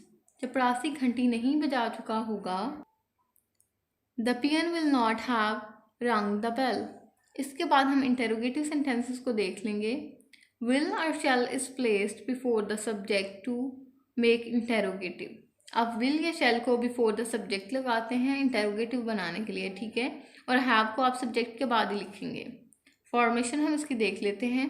Will या शैल लिखेंगे आप, देन आप सब्जेक्ट लिखेंगे, फिर आप हैव लिखेंगे, then third form of verb और लास्ट पे ऑब्जेक्ट और फिर इंटेरोगेशन मार्क। हम इसके कुछ एग्जांपल्स देख लेते हैं।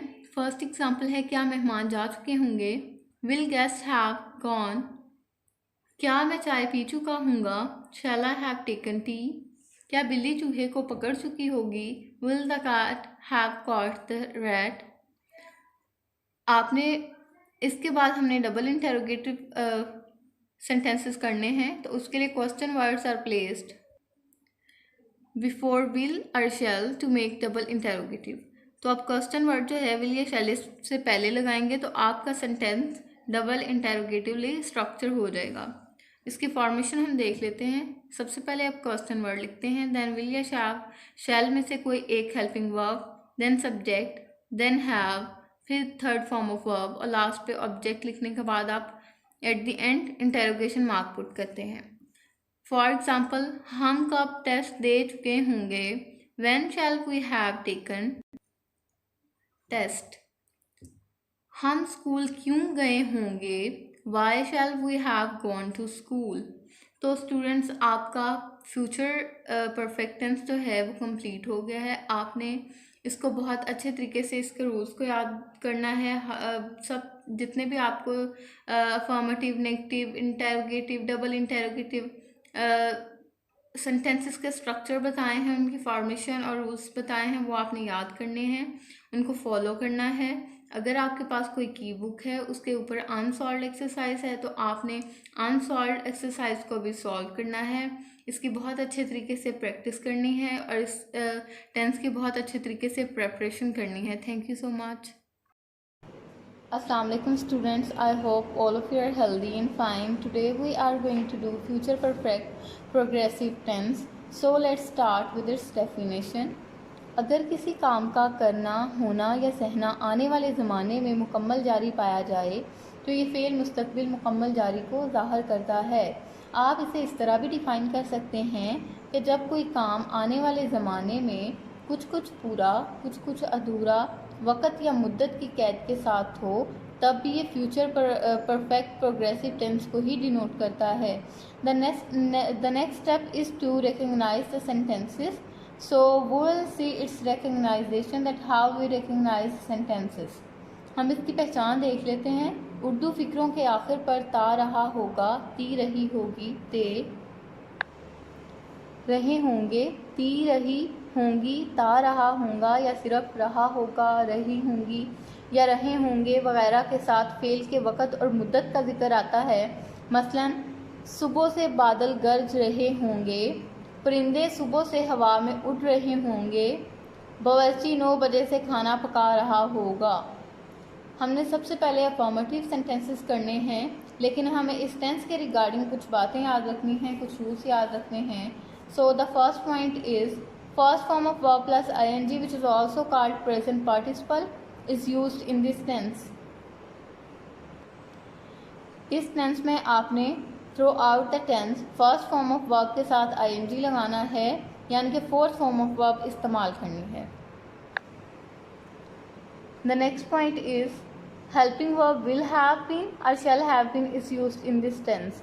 तो इस टेंस में आप 2 हेल्पिंग वर्ब इस्तेमाल करेंगे, एक विल हैव बीन होगा और एक शैल हैव बीन होगा। The next rule is I and we are followed by shall have been, but all the rest are followed by will have been.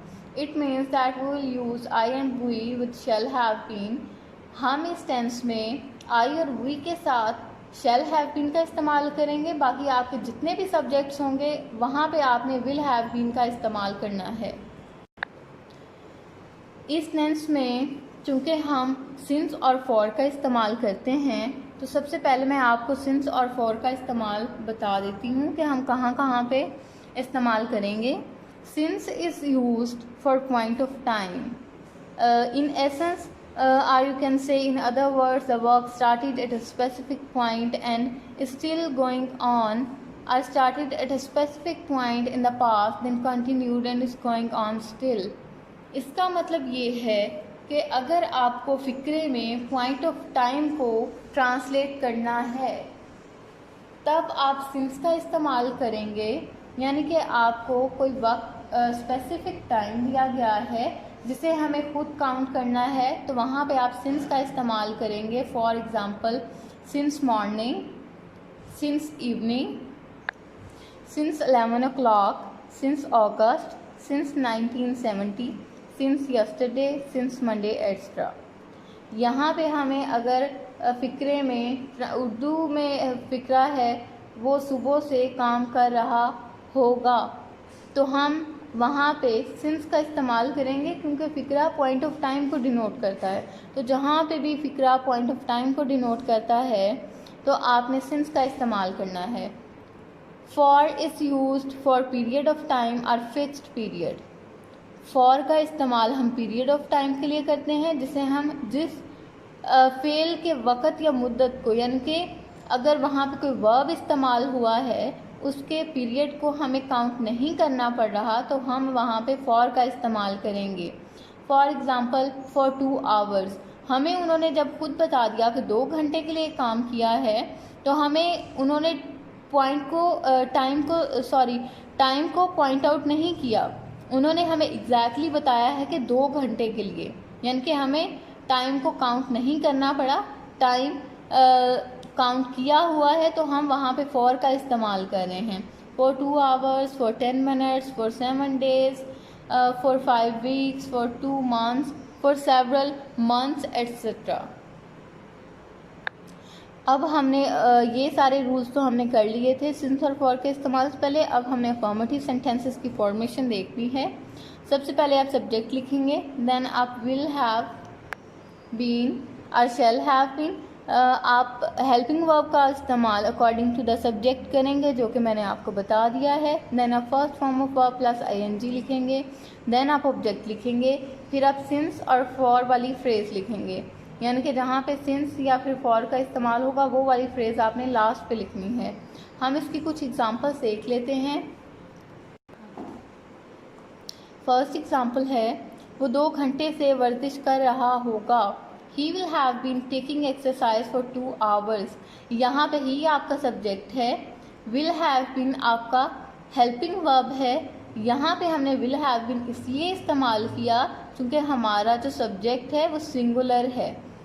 Take की fourth form जो होती है वो taking होती है, इसलिए हम यहाँ पे टेकिंग का इस्तेमाल कर रहे हैं। एक्सरसाइज आपका ऑब्जेक्ट है, फॉर 2 आवर्स जो है ये फॉर वाली फ्रेज है, ठीक है, क्योंकि हम यहाँ पे पीरियड ऑफ टाइम की 2 आवर्स की बात कर रहे हैं, इसलिए हमने यहाँ पे फॉर का इस्तेमाल किया।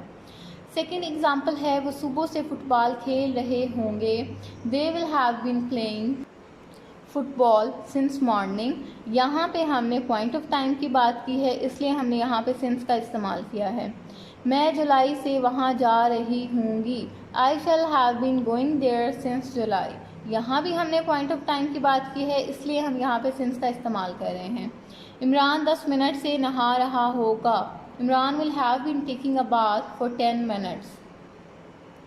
फिफ्थ एग्जाम्पल है, आबदा 2 घंटे से कपड़े इस्त्री कर रही होगी। Abida will have been ironing clothes for 2 hours. इसके बाद हम नेगेटिव सेंटेंसेस को देख लेते हैं। So you need to remember that not is placed after will और शैल टू मेक नेगेटिव। हम फिक्रे को नेगेटिव बनाने के लिए विल या फिर शैल के बाद नॉट का इस्तेमाल करेंगे, लेकिन हमने हैव बीन से पहले नॉट लगाना है। हम इसकी फॉर्मेशन देख लेते हैं। सबसे पहले आप सब्जेक्ट लिखेंगे, देन आप विल या शैल लिखेंगे according to the subject, then आप नॉट लिखेंगे, फिर आप हैव बीन लिखेंगे, then first form of verb plus ing लिखेंगे, it means fourth form of verb आप लिखेंगे, फिर आप ऑब्जेक्ट लिखेंगे, देन लास्ट पे आप सिंस या फार वाली फ्रेज होगी जो आपकी, वो लिखेंगे आप।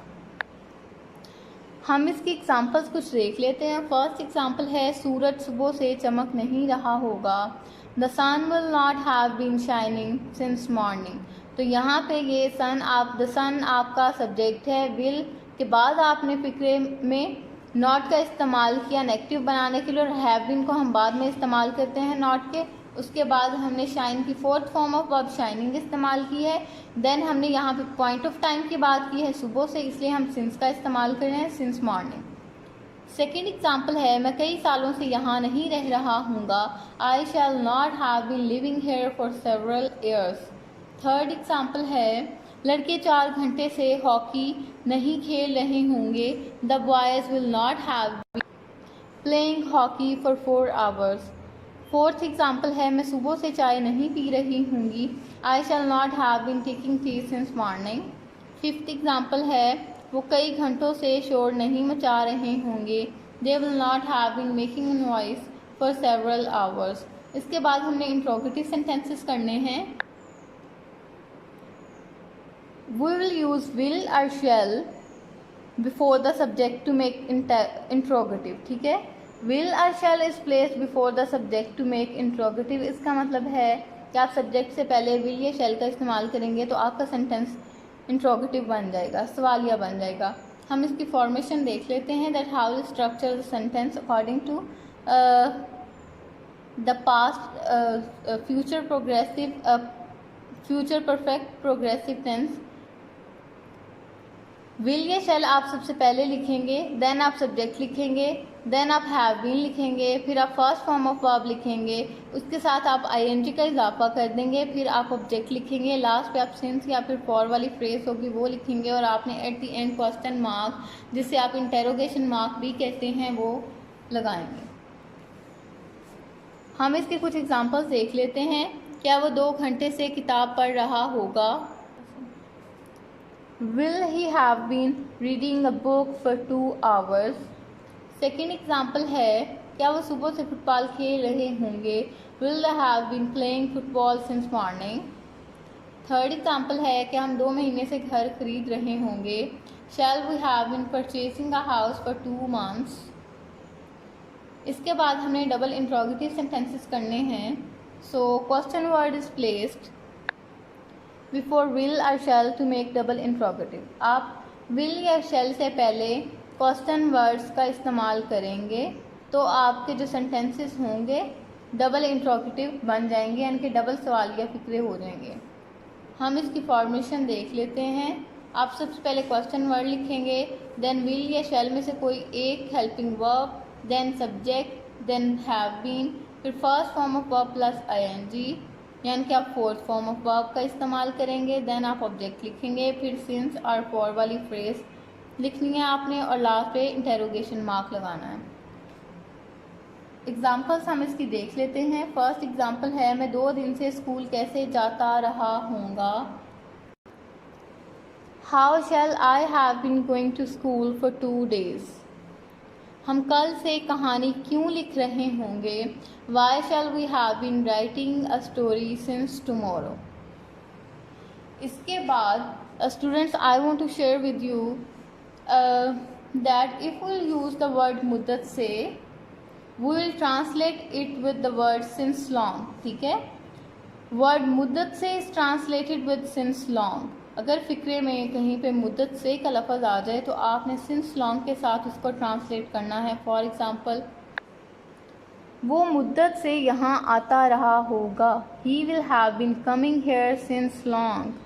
भिखारी मुद्दत से भीख मांग रहा होगा, the beggar will have been begging since long.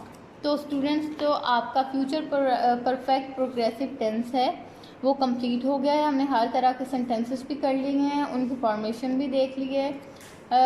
इस टेंस के रिगार्डिंग जितनी भी बातें थी मैंने आपको बता दी हैं। So I just hope that it will make sense to you.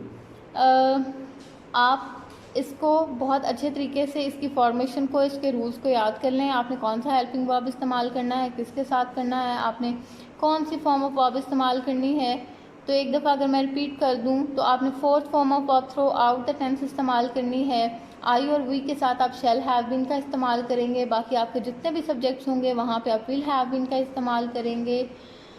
अब फॉर्मेशन आप स्ट्रक्चर देख लीजिएगा, affirmative, negative, interrogative, double interrogative sentences का।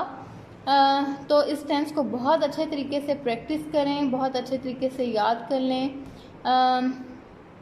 I would say that learn it by heart. So stay safe. Thank you so much.